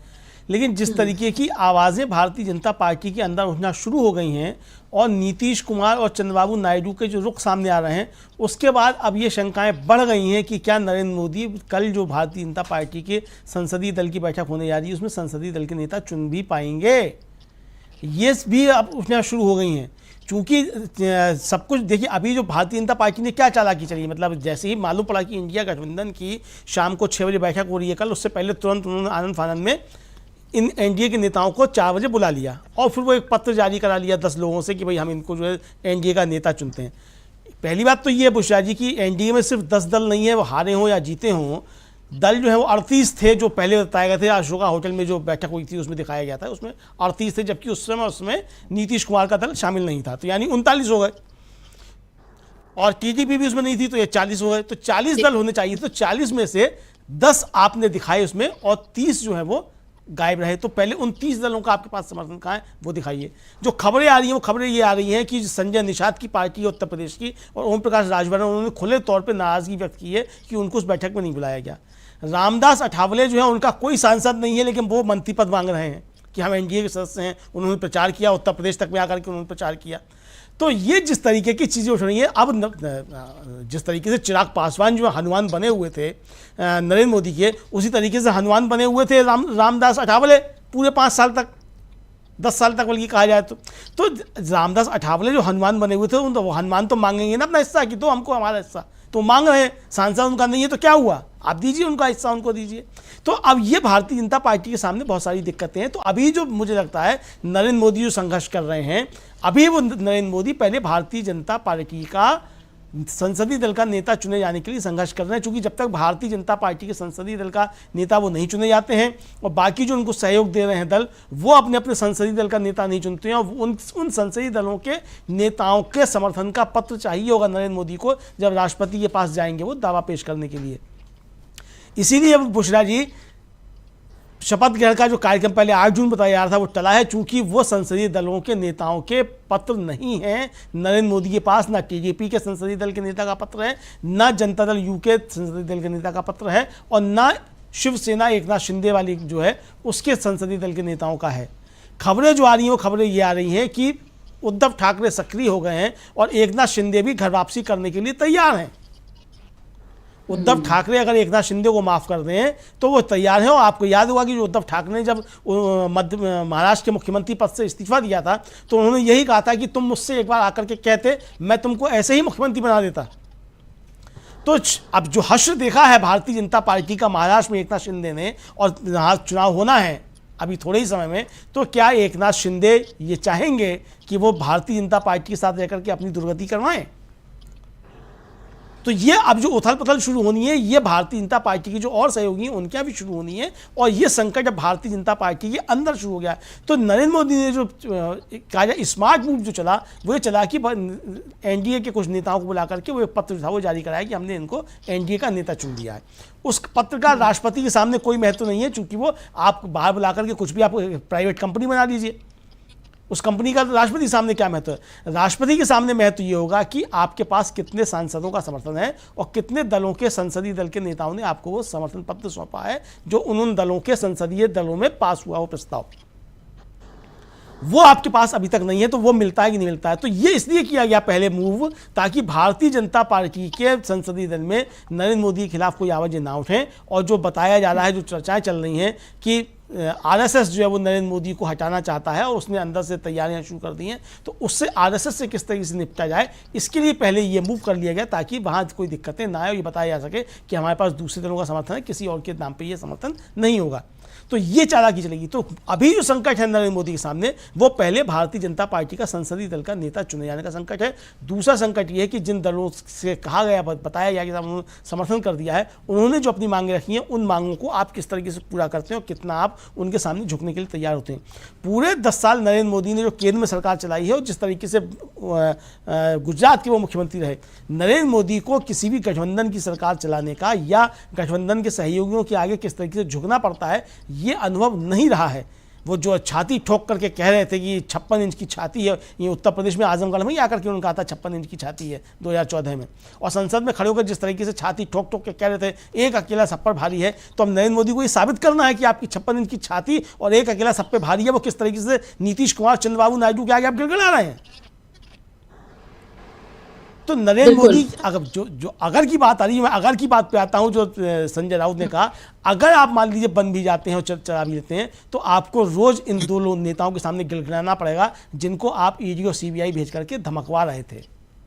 तो किस तरीके से जनता ने आपको बदला है वो है। और बुशरा जी आप जो बात कह रही थी और प्रेम कुमार जी बात कह रहे थे, निश्चित तौर पर अगर फेयर एंड फ्री इलेक्शन होता, लेवल प्लेइंग फील्ड मिलती, चुनाव आयोग निष्पक्ष होता, बेईमानियां नहीं की होती, तो भारतीय जनता पार्टी 100 के नीचे है आज भी। और हम लोग लगातार इस बात को कह रहे थे, खासतौर से मैं इस बात को लगातार कह रहा था पूरे चुनाव भर, कि अगर चुनाव निष्पक्ष तरीके से होता है, फेयर एंड फ्री इलेक्शन होता है, तो भारतीय जनता पार्टी 100 के नीचे रहेगी। ये मैं कह रहा था और आज भी इस बात पे हूँ कि अभी भी अगर फ्री एंड फेयर इलेक्शन हो जाए तो 100 के नीचे ही भारतीय जनता पार्टी रहेगी, और आज भी 100 के नीचे ही भारतीय जनता पार्टी को समझा जा सकता है। बुशरा जी, तो कुल मिला के नरेंद्र मोदी के सामने बहुत सारे संकट हैं जी। सरकार बनाना पहले भारतीय जनता पार्टी का संसदीय दल का नेता चुना जाना उनके सामने संकट है।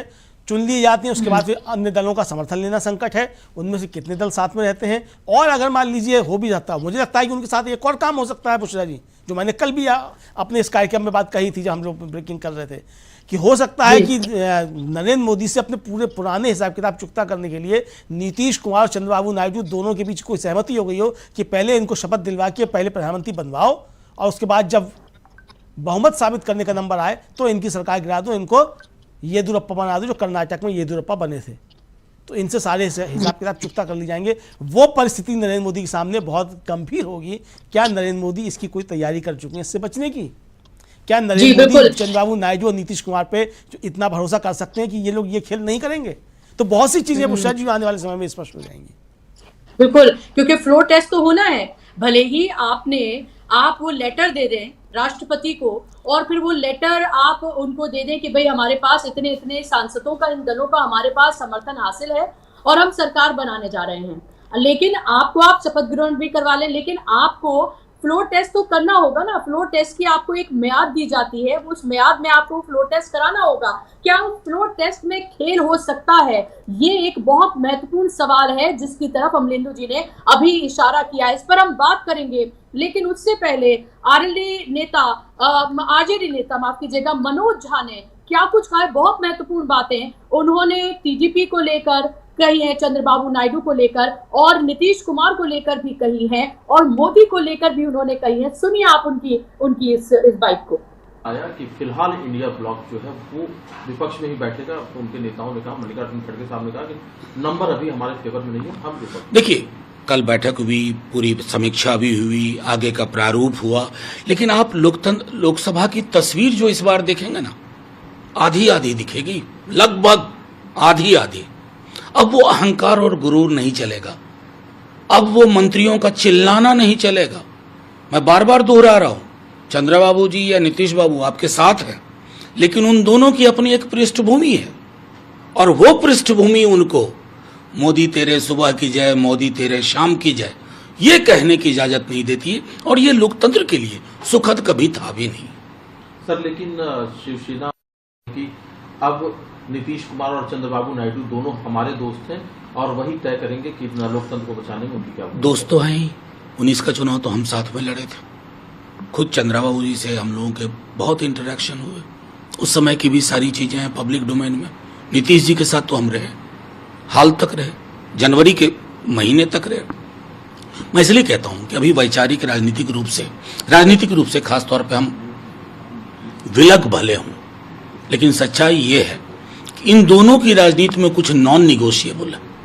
ये प्रधानमंत्री जी और उनकी टीम को झूठ नहीं बोलने देंगे, धार्मिक ध्रुवीकरण नहीं करने देंगे, ये सब तो। और उसके बाद अगर ये सब नहीं करने देंगे तो बीजेपी पर बची क्या मोदी जी वाली 0 सन्नाटा, कुछ नहीं। बहुत महत्वपूर्ण बातें उन्होंने यहाँ पर कही हैं, और एक तरह से जो नरेंद्र मोदी की जो सियासत है, भारतीय जनता पार्टी की जो सियासत है, उसको एक तरह से तार किया है उन्होंने यहाँ पर।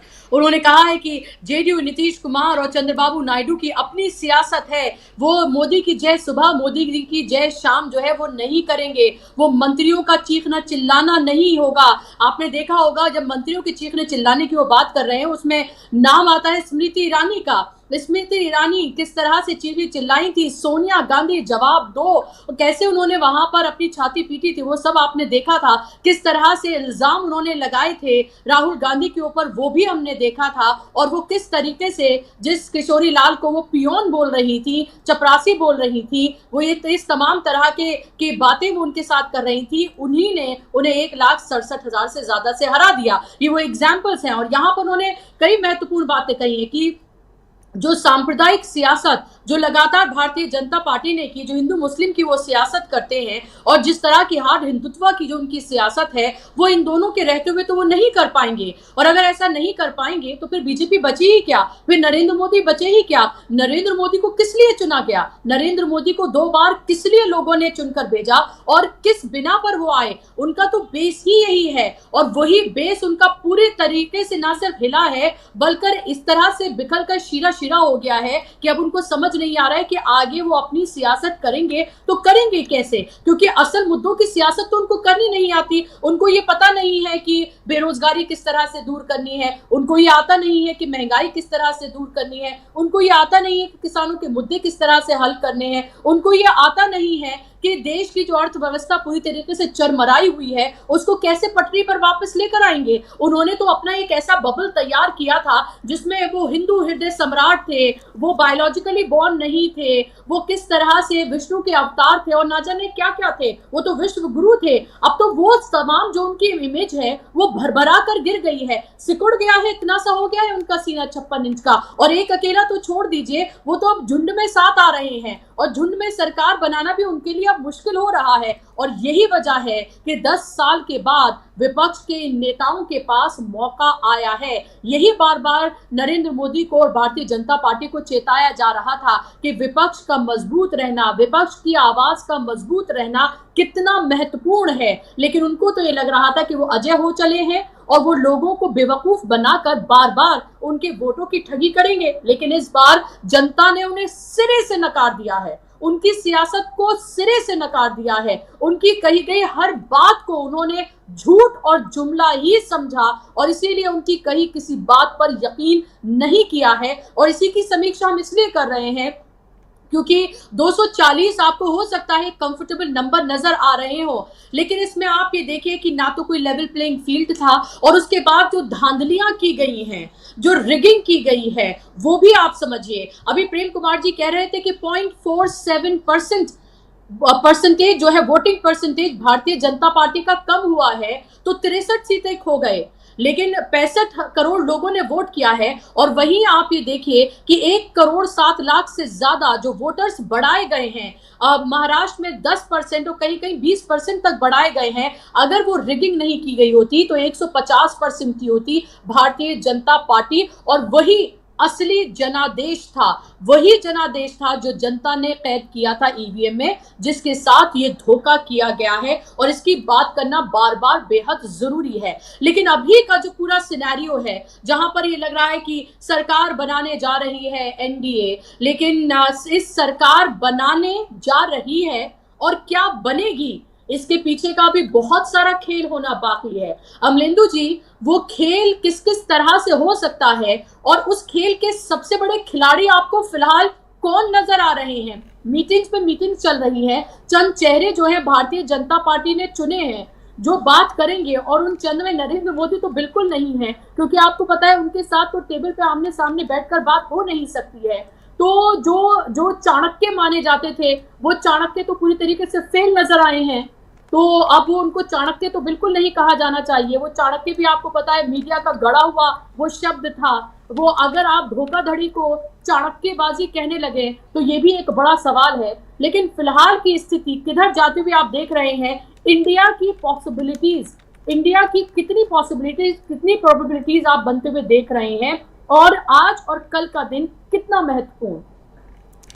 बुशरा जी, जो मेरी समझ में आ रहा है, मेरी समझ में ये आ रहा है कि नरेंद्र मोदी की बेइज्जती इंडिया गठबंधन अभी और करवाएगा, और इस तरीके से करवाएगा, अभी उनको प्रधानमंत्री बनने से रोकेगा नहीं, प्रधानमंत्री बनने देगा, उसके बाद सरकार गिरवाएगा। यानी शपथ ग्रहण हो जाएगा और शपथ ग्रहण के बाद खेल जो है वो खेला जाएगा, ताकि नरेंद्र मोदी जो है वो उनकी असली स्थिति लोगों के सामने आ सके और नरेंद्र मोदी को बुरी तरीके से बेनकाब किया जा सके। देखिए, जो मनोज कुमार झा कह रहे हैं बुशरा जी, वो जो महत्वपूर्ण बात कह रहे हैं, वो महत्वपूर्ण बात सिर्फ संसद के अंदर ही नहीं होगी। वो जो कह रहे हैं कि मंत्रियों का चीखना चिल्लाना वो सब नहीं हो पाएगा, चूँकि चंद्रबाबू नायडू और नीतीश कुमार जी की अपनी एक विचारधारा है, उनकी अपनी एक राजनीति है। जाहिर सी बात है कि आप नीतीश कुमार को आप पलटूराम कह लीजिए, कुछ भी कह लीजिए, लेकिन जहाँ तक राजनीति में बात है कि शुचिता की, तो नीतीश कुमार ने उसको नहीं तोड़ा है। चंद्रबाबू नायडू तो बहुत ज़्यादा गंभीर राजनेता हैं, जबकि चंद्रबाबू नायडू के ऊपर जो है नरेंद्र मोदी जो थे 2019 में जाकर के बहुत ज़बरदस्त तरीके से व्यक्तिगत प्रहार कर चुके हैं। और चंद्रबाबू नायडू का उन्होंने वहाँ जाके सीधा सीधा नाम नहीं लिया था, वहाँ वो नारा लोकेश के पापा ये बात कहते रहे थे, क्योंकि नारा लोकेश चंद्रबाबू नायडू के लड़के हैं। और उन्हीं नारा लोकेश ने, जब नरेंद्र मोदी जो थे वो मुस्लिमों को आरक्षण आंध्र प्रदेश में लेकर के सवाल उठा रहे थे, तो उन्होंने साफ घोषणा कर दी थी कि यहाँ किसी का कोई आरक्षण नहीं छीना जाएगा, जो चल रहा है वो चलता रहेगा।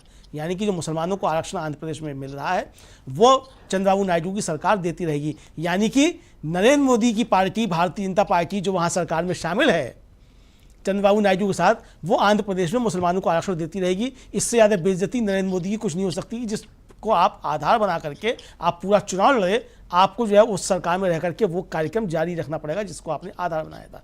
तो अभी नरेंद्र मोदी की और इस तरीके की बेइज्जती जो है वो इंडिया गठबंधन करवाएगा, उनको मजबूर करेगा कि आपकी और बेइज्जती हो, ताकि जो है आप बिल्कुल एक तरीके से ज़मीन पे आ जाएं जहाँ पे आपको आना चाहिए था। देखिए, प्रेम कुमार जी ने बहुत सही कहा कि अगर अखिलेश यादव वहाँ थोड़ा समय दे देते वाराणसी में, तो नरेंद्र मोदी वहाँ 2 लाख से हारते। चूँकि ये आत्मविश्वास नहीं आ पा रहा था इंडिया गठबंधन के लोगों में। हालांकि हम लोग लगातार, बुशरा जी, हम लोगों ने कई कार्यक्रम किए, मैं लगातार इस बात को कह रहा था कि नरेंद्र मोदी हार रहे हैं बनारस में, जनता वहाँ की उनसे हिसाब मांग रही है। कोरोना काल में जो वहाँ लोगों के साथ बर्ताव हुआ, जिस तरीके से आपने वहाँ काशी कॉरिडोर बना करके वहाँ लोगों के कारोबार छीने हैं, आपने जिस तरीके से वहाँ मंदिरों को तोड़ा है, वो सारे सवाल वहाँ के लोग पूछ रहे हैं आपसे। आपने वहाँ जिस तरीके से गंगा घाटों को सत्यानाश किया है, वहाँ लोग आपसे सवाल पूछ रहे हैं। जिस तरीके से आपने गुजराती ठेकेदारों को सारे वहाँ ठेके दिए, लोग आपसे सवाल पूछ रहे हैं। तो मैं लगातार इस बात को कहा था कि नरेंद्र मोदी वाराणसी हार रहे हैं, और इस बात को अगर इंडिया गठबंधन के लोगों ने गंभीरता से दिया होता तो निश्चित तौर पे नरेंद्र मोदी वहाँ हार गए होते। तो ये आज जो कह रहे हैं कुल मिलाकर के मनोज कुमार झा कि वहाँ मंत्रियों की चीख नहीं सुनाई देगी, ये चीखें जो हैं बुशरा जी, ये सिर्फ संसद में ही कम नहीं होंगी, बल्कि सुप्रीम कोर्ट में भी जाकर के जिस तरीके से सॉलिसिटर जनरल और जाकर के सरकार की तरफ से वकील चीखते थे, ये चीखें सुप्रीम कोर्ट में भी बंद हो जाएंगी सरकार की तरफ से। जो अदालतों के ऊपर हमले करने की कोशिशें होती थी अदालतों में खड़े होकर के, और आज सीजीआई का जो एक बयान है, एक तरीके से कहा जाए कि उन्होंने जो कहा है कि अदालतों को जो है वो ऑर्डर देते समय उसके राजनीतिक प्रभाव जिस तरीके से होते हैं उनको लेकर के उन्होंने सवाल किया है। तो यानी कि ये बात उठ रही है कि किस तरीके से अदालतों को प्रभावित करने की कोशिशें लगातार की गई हैं, और वो किस तरीके से अदालतें भी उस राजनीतिक प्रभाव से मुक्त होने वाली हैं, ये भी आप जो है आने वाले दिनों में बुशरा जी देखेंगी। और अगर अदालतें मुक्त हो जाती हैं राजनीतिक दबाव से बुशरा जी, तो इलेक्टोरल बॉन्ड की जांच सुप्रीम कोर्ट करवाएगा, इस बात को आप लिख के ले लीजिए। और जब वो जांच होगी एसआईटी से, तो नरेंद्र मोदी हाजिर होकर, आवाज़ें जो हैं उस एसआईटी के कोर्ट के बाहर लग रही होंगी, नरेंद्र मोदी हाजिर हों, जेपी नड्डा हाजिर हों इलेक्टोरल बॉन्ड जी। तो ये क्या नरेंद्र मोदी एक प्रधानमंत्री होते हुए हाजिर होंगे या भूतपूर्व प्रधानमंत्री होते हुए हाजिर होंगे, ये तो समय बताएगा। लेकिन नरेंद्र मोदी के सामने दिक्कतें बहुत ज़्यादा हैं। सरकार अभी नहीं बन रही है, और बन रही है तो कैसे बन रही है, किस तरीके से चलेगी, और बन जाती है तो उसके बाद क्या सरकार जो है वो बहुमत साबित कर पाएगी। बहुत सारे खेल अभी छुपे हुए हैं, और इस खेल से भारतीय जनता पार्टी यानी कि नरेंद्र मोदी, भारतीय जनता पार्टी को नहीं निपटना है, नरेंद्र मोदी और अमित शाह जो किस तरीके से निपटते हैं ये अभी देखना होगा। बहुत सारी दिक्कतें नरेंद्र मोदी के सामने हैं मुश्किल। जी बिल्कुल, बहुत सारी अभी दिक्कतें नरेंद्र मोदी के सामने हैं। तमाम तरह की पॉसिबिलिटीज जो हैं वो अभी सामने हैं, और तमाम तरह की पॉसिबिलिटीज को जो है वो तलाशा जा रहा है। और यही आप ये देखिए कि इसमें जो सबसे बड़े प्लेयर हैं जिनकी बात लगातार बार बार हो रही है, उनके वो किस तरह की सियासत उनकी रही है, किस तरह की आइडियोलॉजी उनकी रही है, उस सब की बात हो रही है, जेडीयू और टीटीपी। और हम बार बार ये कह रहे हैं कि इनमें से अगर एक भी छिटक कर अगर इंडिया में चला जाता है तो भी भारतीय जनता पार्टी अपनी सरकार नहीं बना पाएगी। अभी आप ये देखिए कि एलजेपी के 5 सांसद हैं बिहार से, और इसके साथ साथ जेडीयू की बात कर लें 12, टीडीपी की आप बात कर लें, और इन तमाम दलों की अगर हम बात करते हैं, जेडीयू की बात करते हैं, जेडीयू के साथ क्या कुछ बिहार में किया गया है वो सबके सामने है। चिराग पासवान के साथ, उनकी पार्टी के साथ किस तरह से उनकी पार्टी को तोड़ा गया वो हमारे सामने है। और भले ही मजबूरी के तहत अभी वो उनके साथ नजर आ रहे हो, लेकिन क्या वो जो उनके साथ किया गया इन तमाम 10 सालों में, क्या ये उनके लिए ये एक गोल्डन अपॉर्चुनिटी नहीं है कि वो अपने जिस तरह के उनके ऊपर इल्जामात लगे, जिस तरह की उनकी सियासत को हमेशा के लिए खत्म करने की जो कोशिश की गई, वो उसका किसी तरह से रिवेंज ले, बदला ले, ये एक महत्वपूर्ण सवाल है, क्योंकि अभी ये देखना होगा कि जो सियासत के माहिर खिलाड़ी हैं नीतीश कुमार और चंद्रबाबू नायडू, क्या वो वाकई में इतनी आसानी से मान जाएंगे, और क्या भारतीय जनता पार्टी इस स्थिति में है कि वो बड़े बड़े पोर्टफोलियोज जो हैं वो उसमें उनको इन दोनों को दे दे, और उसके बाद वो एक तरह से सिर्फ डमी के तौर पर वो नजर आए कि हम सरकार में तो हैं लेकिन हमारे सारे हाथ पैर जो है वो काट दिए गए हैं। क्या अमित शाह और नरेंद्र मोदी जैसे चेहरे ये बर्दाश्त कर पाएंगे? और क्या सिर्फ रेल मंत्रालय या छोटे छोटे मंत्रालय इनको दे दिए जाएं तो क्या इन पर ये मान जाएंगे? ये एक महत्वपूर्ण सवाल है। सवाल ये भी है अमलेंदु जी, दोनों की सियासत को देखें, अगर हम नीतीश कुमार की और यहाँ पर चंद्रबाबू नायडू की, ये प्रश्न उठ रहा है कि नीतीश कुमार को तो सिर्फ अभी पावर चाहिए और पावर के शीर्ष पर पहुंचना चाहते हैं कि आप बिल्कुल उनको सबसे टॉप मोस्ट जो जगह है वहां पर आप बिठाइए, तभी वो मानेंगे। चंद्रबाबू नायडू क्योंकि वो अपने एक स्टेट की जिस तरह की जो सरकार वो चला रही है वहां पर वो एक मजबूत चेहरे के तौर पर ना सिर्फ लोकसभा विधानसभा में जिस तरह से वो उभरे हैं, तो उनको पैसा और पावर दोनों चाहिए, और नीतीश कुमार को पावर चाहिए और बिहार को विशेष राज्य का दर्जा चाहिए। ये तमाम वो शर्तें हैं जिनकी बात लगातार की जा रही है। तो आपको क्या लग रहा है कि अगर इनमें से एक दल भी छिटक कर आ जाता है इंडिया में, तो बाकी तमाम जो हैं जिनकी लिस्ट हमने बनाई थी, जिसमें इंडिपेंडेंट भी हैं, छोटे छोटे दल भी हैं, वो तमाम हैं, चाहे वो हम बात करें पंजाब से लेकर और यहाँ पर अलग अलग राज्यों की, तो वो सब भी यहाँ पर आ सकते हैं और फिर इंडिया एक कंफर्टेबल मेजॉरिटी वो नंबर जो है 272 का वो पार कर लेगा, जिसके बाद अखिलेश यादव भी कर रहे हैं कि अभी तमाम तरह की पॉसिबिलिटीज हैं। राजनीति में कुछ भी आप ये नहीं कह सकते हैं कि चैप्टर अब क्लोज हो गया है और वो चैप्टर अब पूरी तरीके से ओपन है। देखिए बुशरा जी, एक तो जो जयराम रमेश हैं कांग्रेस के संचार विभाग के महासचिव हैं, उन्होंने अभी थोड़ी देर पहले कोई 1.5 घंटा पहले एक अपना वीडियो संदेश जारी किया, और उस वीडियो संदेश में उन्होंने कहा है कि बनने जा रहे 1/3 प्रधानमंत्री से हमारे 4 सवाल। 1/3 प्रधानमंत्री कहा है नरेंद्र मोदी को, 1/3 प्रधानमंत्री। तो 4 सवाल कौन कौन से उठाएं? देखिए वो 4 सवाल बहुत ज़्यादा महत्वपूर्ण हैं। वो इस सरकार जो बनने की दावा किया जा रहा है कि नरेंद्र मोदी सरकार बनाएंगे, उसकी अस्थिरता की गारंटी दे रहे हैं। स्थिरता की नहीं, अस्थिरता की गारंटी दे रहे हैं।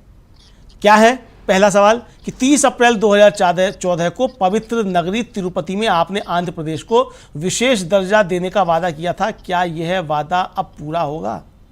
दूसरा, क्या विशाखापट्टनम स्टील प्लांट के निजीकरण को अब रोकेंगे? तीसरा, क्या आप बिहार को विशेष राज्य का दर्जा देकर अपने 2014 के चुनावी वादे और अपने सहयोगी नीतीश कुमार की 10 साल पुरानी मांग को पूरा करेंगे?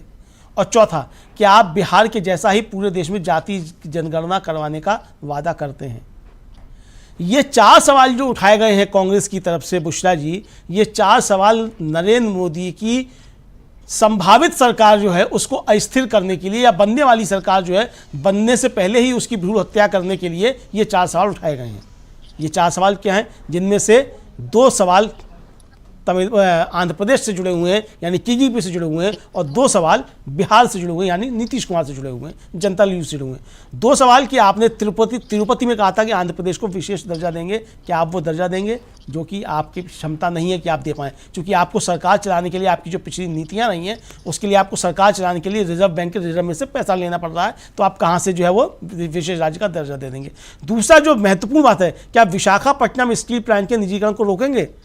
ये बहुत महत्वपूर्ण बात है। विशाखापट्टनम का जो स्टील प्लांट है उसका निजीकरण जो है आप ये नरेंद्र मोदी सरकार कर रही है, जो कर रही थी अभी तक, अब आउटगोइंग सरकार है, तो क्या आप उसको रोकेंगे?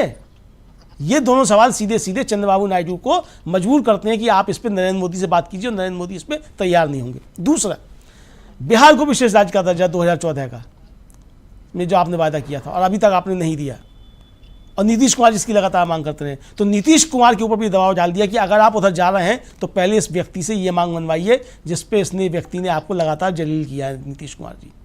और दूसरा कि क्या जातिगत जनगणना बिहार की तरीके से करवाएंगे, क्योंकि नीतीश कुमार का दावा ये है कि जातिगत जनगणना उन्होंने करवाई थी, इंडिया गठबंधन के दबाव में उन्होंने नहीं की थी। अगर नहीं की थी तो इंडिया गठबंधन ने जो जातिगत जनगणना का वादा किया था, क्या नीतीश कुमार वो जातिगत जनगणना भारतीय जनता पार्टी या एनडीए की सरकार से करवा पाएंगे? ये सवाल जो छोड़े हैं, ये नरेंद्र मोदी की जो संभावित सरकार है उसको अस्थिर करने के लिए ये 4 सवाल छोड़े गए हैं। और मुझे लगता है कि इन 4 सवालों पे नरेंद्र मोदी की जो संभावित सरकार है वो अस्थिर हो जाएगी बनने से पहले ही, क्योंकि ये सवाल बहुत गंभीर सवाल हैं। तो बहुत सारे सवाल बुशरा जी हैं जिनके ऊपर भारतीय जनता पार्टी या नरेंद्र मोदी घिरते हुए नजर आएंगे। पहले मैं फिर कहूँगा कि पहले नरेंद्र मोदी के सामने संकट ये है कि वो भारतीय जनता पार्टी के संसदीय दल का नेता चुन करके आएँ और बाकी जो सहयोगी दल हैं उनके जो संसदीय दल हैं उनका समर्थन का पत्र साथ में दें, तब राष्ट्रपति के पास जाएं। और इस बात का भी इंतजार करें कि इंडिया गठबंधन भी तो कोई पत्र लेकर के राष्ट्रपति के पास नहीं जा रहा है, फिर सांसदों की परेड करवानी पड़े और कोई संकट पैदा हो, तो भी बहुत सारी चीज़ें हैं। हमको लगता है कि जो इंडिया का धमाका एक तरीके से किया गया है वो धमाका यही है कि नरेंद्र मोदी की जो बताई जा रही है कि साहब वो शपथ लेने जा रहे हैं और 8 जून को या 9 जून को लेंगे, उस सरकार को अस्थिर करने का कार्यक्रम तैयार हो गया है। सरकार बनने नहीं दी जाए इसकी रूपरेखा तैयार हो चुकी है और एनडीए के अंदर कोई बड़ी बगावत होने जा रही है जो हमको थोड़े ही समय में दिखाई पड़ सकती है। बुशरा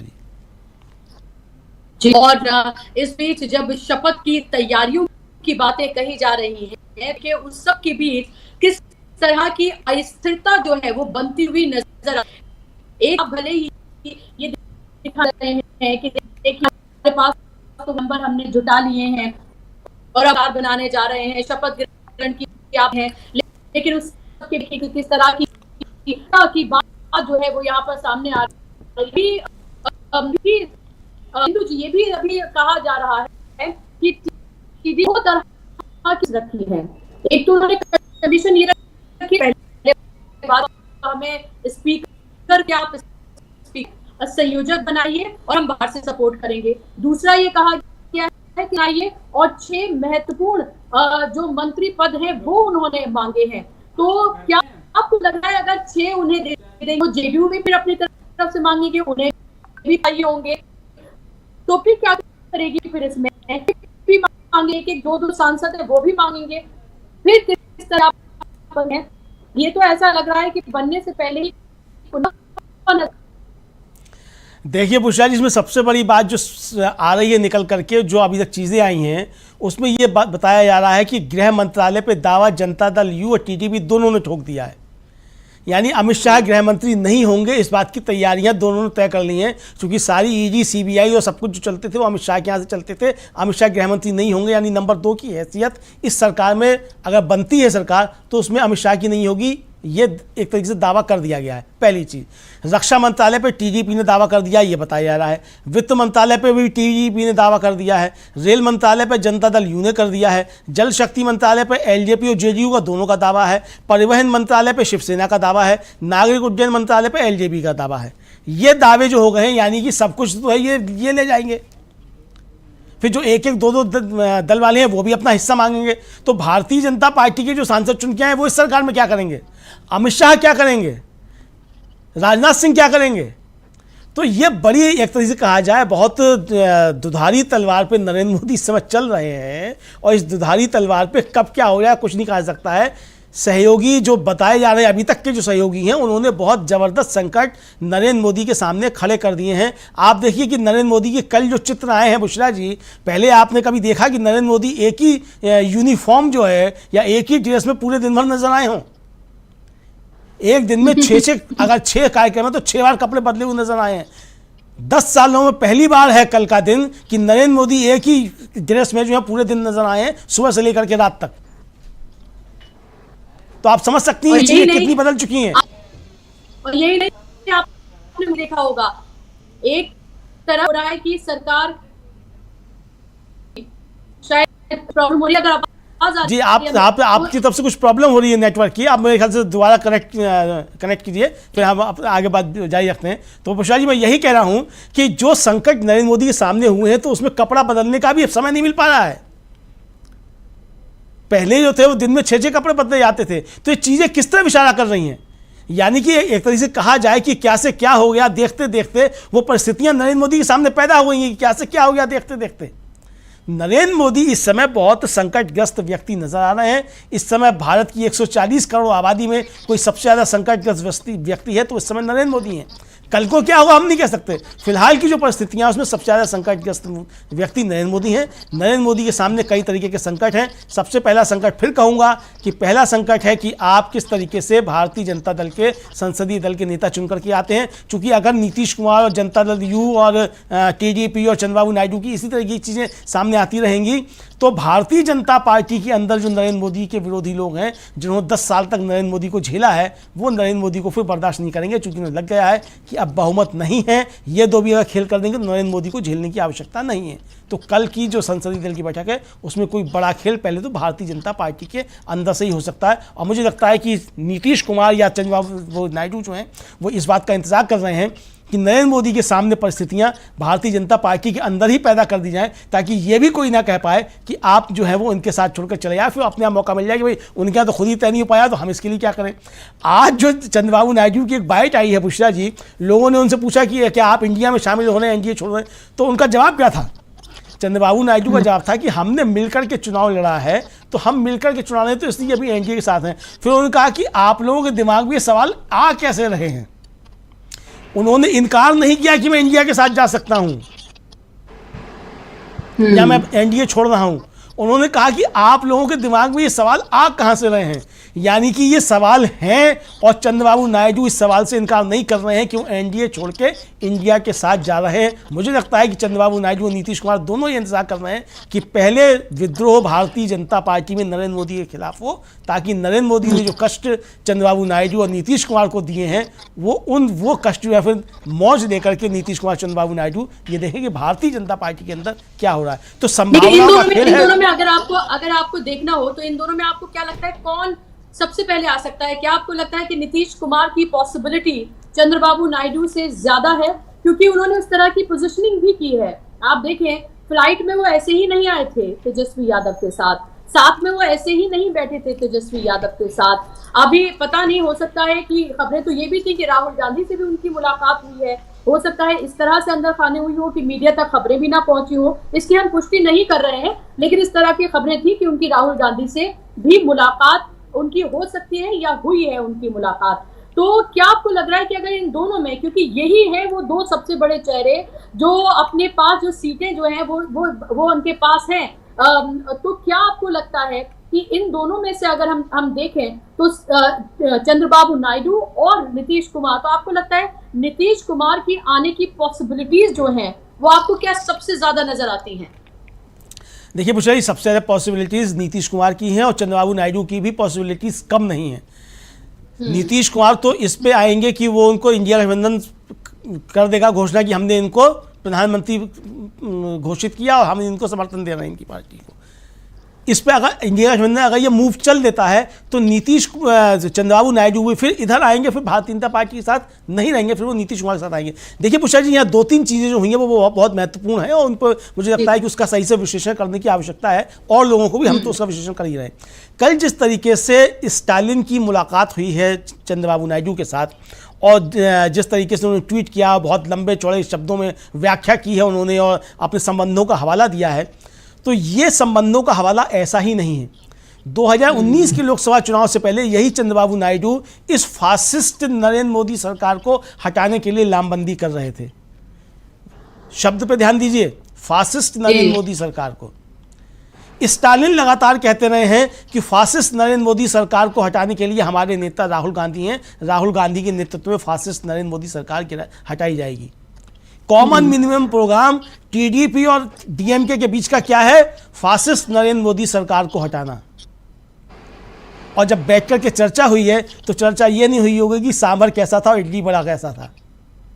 जो राजनीतिक नेता मिले हैं तो चर्चा यही होगी कि आगे कैसे चलना है और किस तरीके से जो साउथ का वर्चस्व कम करने की कोशिशें भारतीय जनता पार्टी की तरफ से की जा रही हैं उसको किस तरीके से बना के रखना है, ये सबसे महत्वपूर्ण बिंदु है। इस पे आप ध्यान दीजिए। दूसरा, नीतीश कुमार के साथ बैठकर के जब तेजस्वी यादव आते हैं और जब बातचीत होती है, नीतीश कुमार इस पे क्या बातचीत हुई, क्या हुई, कहीं कोई जवाब नहीं देते हैं। तेजस्वी यादव क्या जवाब देते हैं कि बातचीत तो होती रहती है और चाचा हैं हमारे, इस तरफ से चाचा चाचा की बातें चलती आ रही हैं। पहले पीछे बैठे होते हैं और जब उतरते हैं तो बराबर की सीट पर बैठे होते हैं। तो वहाँ भी बराबर की सीट पर बैठ करके ये तो बात नहीं होगी कि चोखा बाटी में आज मिर्चा ज़्यादा थी कि प्याज कम था। तो बातें तो यही होंगी कि चाचा आपको हम प्रधानमंत्री बना रहे हैं, पहले इससे निपट लो नरेंद्र मोदी से। और उन्होंने कहा होगा भतीजे बिल्कुल ठीक है, पहले इसको निपटाएं कायदे से, फिर हम और तुम मिलते हैं। तो खेल हो चुका है बुशरा जी, केवल खेल की घोषणा होना बाकी है। वो नरेंद्र मोदी की शपथ लेने से पहले होती है कि शपथ लेने के बाद होती है, बस सिर्फ मोहर इस पर लगनी है। मुझे लगता है कि कल जो बैठक हुई है इंडिया गठबंधन की, उसमें भी इस रणनीति पे अच्छे तरीके से चर्चा हुई है कि किस तरीके से आगे मूव करना है। इस नरेंद्र मोदी की सरकार का जो जनादेश जो दिया है गिराने का जनता ने, वो उस जनादेश को किस तरीके से अब नरेंद्र मोदी के सिर ही मढ़ा जाना है कि आप जो है जनादेश का आपने सरकार बनाने की कोशिशें की, फिर भी आप जो विफल रहे। मुझे लगता है इसकी तैयारियां शुरू हो रही हैं और ये एक बड़ा संकट नरेंद्र मोदी के लिए आने वाला है। हम देखेंगे बुशरा जी कि आने वाले समय में सबसे ज़्यादा बेचारे राजनीतिज्ञ के रूप में नरेंद्र मोदी दिखाई देंगे। प्रधानमंत्री बनते हैं तो भी और नहीं बनते हैं तो भी, दोनों परिस्थितियों में सबसे ज़्यादा बेचारा राजनीतिज्ञ भारत की राजनीति में नरेंद्र मोदी होने जा रहे हैं। इस बात को आप लिख करके रख सकती हैं बुशरा जी। जी बिल्कुल। और अभी अगर वो शपथ ले भी लेते हैं या बन भी जाते हैं प्रधानमंत्री, लेकिन अभी भी आप देखें तो अभी भी वो सबसे बेचारे और सबसे मजबूर नेता ही दिख रहे हैं अभी भी, क्योंकि सत्ता का लालच ऐसा है उनके पास कि वो कोई हाई मॉरल ग्राउंड लेकर ये कह दे कि नहीं जनादेश मेरे खिलाफ था और मैं इस बार सरकार नहीं बनाऊंगा। लोगों को ये बहुत अच्छे से पता था कि अगर आप भी तो 240 आई हैं, अगर 150 सीटें भी आई होती, 180 भी आई होती और वो बिल्कुल एक सबसे बड़ी पार्टी के रूप में वो उभर गई होती, तो भी सबसे बड़ी कोशिश होती भारतीय जनता पार्टी की। अभी भी वो लार्जेस्ट पार्टी ही है 240 के साथ, लेकिन अगर वो 150 और 180 होती और 2-4 सीटें भी उसकी कम होती अगर कांग्रेस से, तो भी वो दावा करती, क्योंकि हमें पता है कि नरेंद्र मोदी किस तरह की सियासत के लिए जाने जाते हैं। और जो आपने साउथ को लेकर बहुत महत्वपूर्ण बात कही है, वो बहुत महत्वपूर्ण है, क्योंकि हमने ये देखा चाहे भाषा से लेकर, वेशभूषा से लेकर, खान पान से लेकर, कैसे वो दिखते हैं उसको लेकर, हर चीज को लेकर हमने देखा कि भारतीय जनता पार्टी के नेताओं ने किस तरह का मजाक उड़ाया है, किस तरह का माहौल उड़ाया है और किस तरह से डिमीन करने की कोशिश पूरे सदर्न इंडिया को की गई है। चाहे जैसे हिंदी की अगर हम बात कर लें तो वहाँ आपको पता ही है कि वहाँ तमिल, कन्नड़ से लेकर तमाम जो रीजनल भाषाएं वहाँ पर बोली जाती हैं और इसी के लिए हमारा पूरा देश जो है वो जाना जाता है दुनिया भर में। उसको भी कैसे तार-तार करने की कोशिश की गई है। और राहुल गांधी का वो भाषण जो उन्होंने संसद में दिया था कि तमिलनाडु में आप एक भी सांसद नहीं ला पाएंगे, आप वहां पर अपने पैर पसार नहीं पाएंगे और ऐसा होने नहीं दिया जाएगा, ये इतिहास में नहीं होगा। ये तमाम बातें जो राहुल गांधी ने कही थी वो भी एक महत्वपूर्ण बातें हैं। लेकिन फिलहाल जो पूरी स्थिति हम बनते हुए देख रहे हैं, जो अभी आप देख रहे हैं जिस तरह का सिनेरियो बन रहा है टीडीपी और जेडीयू को लेकर, वो बहुत महत्वपूर्ण है और इसी की हम चर्चा लगातार कर रहे हैं कि आखिर किस तरह की परिस्थितियां बनती हुई नजर आ रही हैं। आप एक मीडिया वहां देख रहे हैं, वहां पर तो शायद वो उनके बस में हो तो आज ही वो शपथ ग्रहण समारोह कर दे, लेकिन वो भी उस तरह की खबरें नहीं चला पा रहे हैं, क्योंकि अभी आप ये देखिए कि कैसे जेडीयू और टीडीपी ने पूरी तरीके से कंट्रोल किया हुआ है। और अमलेंदु जी, मीडिया मेल्टडाउन भी आप देख रहे होंगे बहुत ज्यादा। एक पत्रकार हैं जो ब्लैक एंड व्हाइट में बहुत सारी खबरें बताते हैं और ब्लैक एंड व्हाइट में उन्होंने आज खबर बताई है कि कैसे जो हिंदुत्व के नाम पर अब आप सरकार नहीं बना पाएंगे। वो कह रहे हैं मुस्लिम बहन भाई हो गए हैं अब, जिनको लेकर आपने 10 साल जहर उगला, जिन मुसलमानों को लेकर, और उनको आपने देश का दुश्मन बनाने की और किस किस तरह की आपने कोशिशें की। आज आप कह रहे हैं कि मुस्लिम जो भाई बहन है उनको साथ में लिए बगैर सरकार नहीं बना पाएंगे। ये मेल्ट डाउन जो है मीडिया का, इसको भी देखने की जरूरत है, क्योंकि तमाम नैरेटिव जो है जो बनाया गया नरेंद्र मोदी का, वो मीडिया के जरिए ही था। कि अब आपको लग रहा है वो मीडिया भी वो तमाम चीजें अब नहीं कर पाएगा जो 10 साल में हमने देखी, जिसकी बिना पर आज भी 240 तक पहुंचने में कामयाब रहे हैं नरेंद्र मोदी, जिनकी वो छवि बनाई गई कि उनको हराया नहीं जा सकता। देखिए बुशरा जी, एक तो मुजरा मीडिया जो है उसने अपनी कोई मेहनत में कसर नहीं छोड़ी, बड़ी ईमानदारी के साथ उन्होंने नरेंद्र मोदी के लिए काम किया, इसमें कोई दो राय नहीं है, और अभी भी वो ईमानदारी के साथ नरेंद्र मोदी के लिए काम कर रहे हैं। आप कह सकती हैं कि जनता के साथ बेईमानी है, 140 करोड़ भारतीयों के साथ बेईमानी है, लेकिन वो उनका धंधा है, वो अपना धंधा ईमानदारी के साथ नरेंद्र मोदी के साथ कर रहे हैं। इसमें कोई दिक्कत मुझे समझ में नहीं आती है, चूँकि उनका धंधा है, वो कर रहे हैं। ठीक है, उनका अपना काम है, वो क्या कर रहे हैं क्या नहीं कर रहे हैं। लेकिन जिस तरीके से जो आपने ब्लैक एंड वाइट की बात की कि हिंदुत्व के नाम पे नहीं लड़ा जा सकता आप चुनाव, बुशरा जी इस बात को आरएसएस समझ गया था पहले कि नरेंद्र मोदी और हिंदुत्व के नाम पे चुनाव नहीं लड़ा जा सकता। हिंदुत्व तो नरेंद्र मोदी के नाम पे सरकार नहीं बन सकती।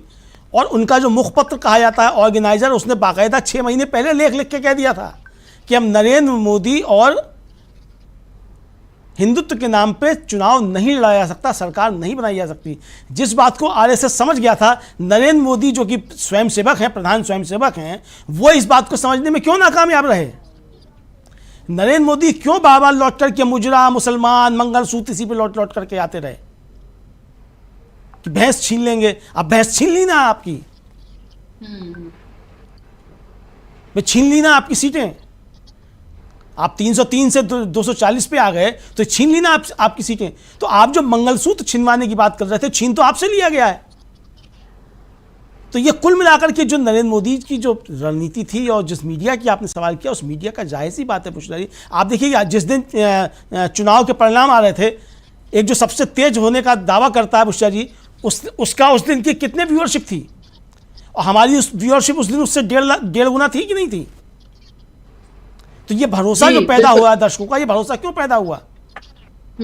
इसीलिए पैदा हुआ कि चूंकि खबरें हैं वो खबरों की तरीके से पेश की जानी चाहिए, एनालिसिस की तरीके से प्रस्तुत किया जाना चाहिए, और जो स्पेकुलेशंस हैं वो स्पेकुलेशन की तरीके से होना चाहिए, कहीं गड़बड़ नहीं होना चाहिए।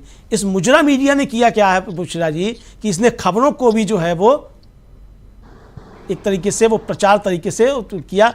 75 इंटरव्यू हुए, क्या वो 75 इंटरव्यू वास्तव में इंटरव्यू थे या वो एडवर्टोरियल थे? ये बहुत सारे सवाल जिस तरीके से उठ रहे हैं बुशरा जी, तो इन सारी चीज़ों को लेकर के सवालात हैं, और ये सवालात इस मीडिया के जवाब जो हैं इस मीडिया को भी देने हैं, और भारतीय जनता पार्टी को तो बहुत सारे सवालों के जवाब देने हैं। समय आ रहा है, हम देखेंगे किस तरीके से चीज़ें परिवर्तित होती हैं और क्या क्या सवाल उठते हैं। फिलहाल जो इंडिया का बड़ा धमाका है वो धमाका यही है कि नरेंद्र मोदी की सरकार बनाने की जो कोशिशें हैं वो किस तरीके से रोकी जाएं, और किस तरीके से एनडीए के अंदर यानी राष्ट्रीय जनतांत्रिक गठबंधन उसके अंदर बड़ी बगावत होने जा रही है। इसको हम आने वाले समय में बुशरा जी देख सकते हैं।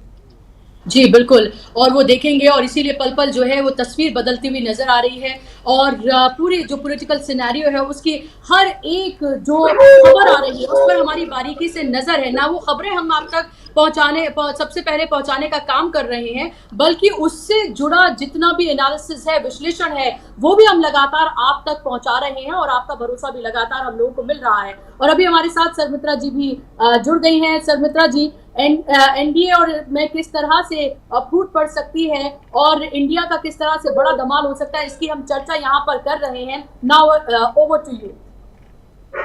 शुक्रिया बुशरा जी, बहुत बहुत शुक्रिया, और आप सभी दर्शकों का एक बार फिर से स्वागत करते हैं हमारे इस कार्यक्रम में। हम चर्चा कर रहे हैं कि अब जो नई सरकार बनने का दावा एनडीए की ओर से किया जा रहा है, लेकिन क्या मोदी फिर से प्रधानमंत्री, क्योंकि उनको लग तो रहा है कि तीसरी बार भी वो प्रधानमंत्री बनने जा रहे हैं, लेकिन वो किस तरह के प्रधानमंत्री रह पाएंगे अपने तीसरे टर्म में। टीवी चैनलों ने और उनके जो अभी भी जो गोदी मीडिया जिसको कहा जा सकता है, उसने कोई कसर नहीं छोड़ी नेहरू जी से मोदी की तुलना करने में। वो बार बार नेहरू जी के समकक्ष मोदी को खड़ा करने की कोशिश में लगे हुए हैं। उनको अभी भी ये यकीन है कि एक प्रधानमंत्री जो है उनको हम किसी भी तरह महामानव बना ही दें, और महामानव नहीं तो सही महानायक की तरह हम उनको प्रस्तुत करें, लेकिन उनके जो महानता का सच जो है वो सामने आ गया। हिंदुस्तान की जनता ने उस सच को सामने लाकर बता दिया। अमरेंदु जी, अभी जो चर्चा हो रही है लगातार हम ये देख रहे हैं कि एनडीए अब मतलब मोदी सरकार की बात नहीं हो रही, पिछले 10 सालों से लगातार मोदी सरकार में, मोदी की गारंटी, मोदी है तो मुमकिन है, एक अकेला सब पे भारी, और मैं जो हूं तो मैं सब कुछ करूंगा, मेरे मन की बात। पता नहीं कितना हम लोग बार बार यही बोलते थे, हम ब्रह्मास्मि जो है वो शायद इन्हीं के लिए लिखा गया है। लेकिन अब जो नजर आ रहा है, अब ये बहुत इसमें मीम्स भी बन गए, और सुप्रिया श्रीनेत ने बिल्कुल सही कहा था कि पापा ने वॉर तो रुकवा दी, मीम्स कैसे रुकवाएंगे। अब मोदी जी को एक और नीतीश कुमार, दूसरे और चंद्रबाबू नायडू, इनके भरोसे, इनके सहारे आगे बढ़ते हुए दिखाया जा रहा है कि अगर एनडीए की सरकार अब जो भी बनेगी वो इन्हीं दो लोगों पर, ये एन फैक्टर ही जो है इस बार काम करने वाला है। नरेंद्र मोदी का जो एम फैक्टर है, मतलब नरेंद्र मोदी से ज्यादा उनका मोदी सरनेम ही ज्यादा चलता रहा, मोदी सरनेम पर बवाल भी बहुत हुआ, खैर वो एक अलग कहानी है, लेकिन एम फैक्टर ही रहा मोदी की नैया डुबोने में भी। अमलेंदु जी, महंगाई, मणिपुर, महिला पहलवान, ये सब बातें हमने देखी, और जब चुनाव प्रचार हुआ तो मंगलसूत्र, मुस्लिम लीग, मुजरा, ये सारे शब्द जो है उनकी जुबान पर रहे।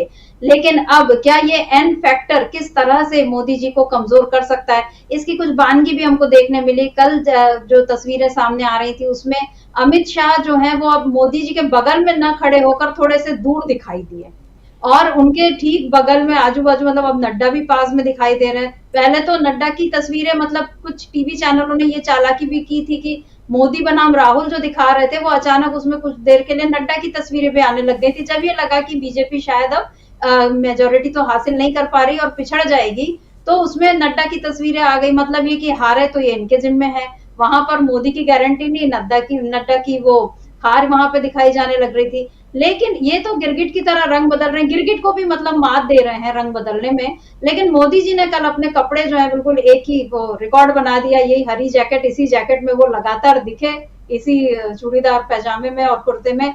और यहाँ जो हम देख रहे हैं कि एक और नड्डा, राजनाथ सिंह, और उनके बाद अमित शाह, और इधर चंद्रबाबू नायडू और नीतीश कुमार। अमरेंदु जी, ये जो तस्वीर है, ये जो समीकरण अब यहाँ बनता दिखाई दे रहा है, चर्चाएं भी तो यही चल रही हैं कि लोकसभा स्पीकर से लेकर गृह मंत्रालय और रक्षा मंत्रालय और कृषि मंत्रालय और रेल मंत्रालय, ये सारे जो है ये जो दोनों हैं ये चाह रहे हैं। आपको क्या लगता है, मोदी क्या इसके लिए कभी राजी हो पाएंगे? और अगर वो राजी होते हैं तो अमित शाह की इसमें क्या भूमिका रहेगी?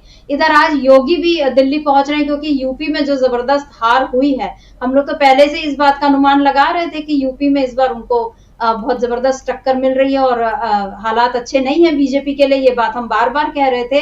लेकिन बीजेपी वालों ने शायद हमारी बात को नहीं सुना, वो इस मुगालते में रहे।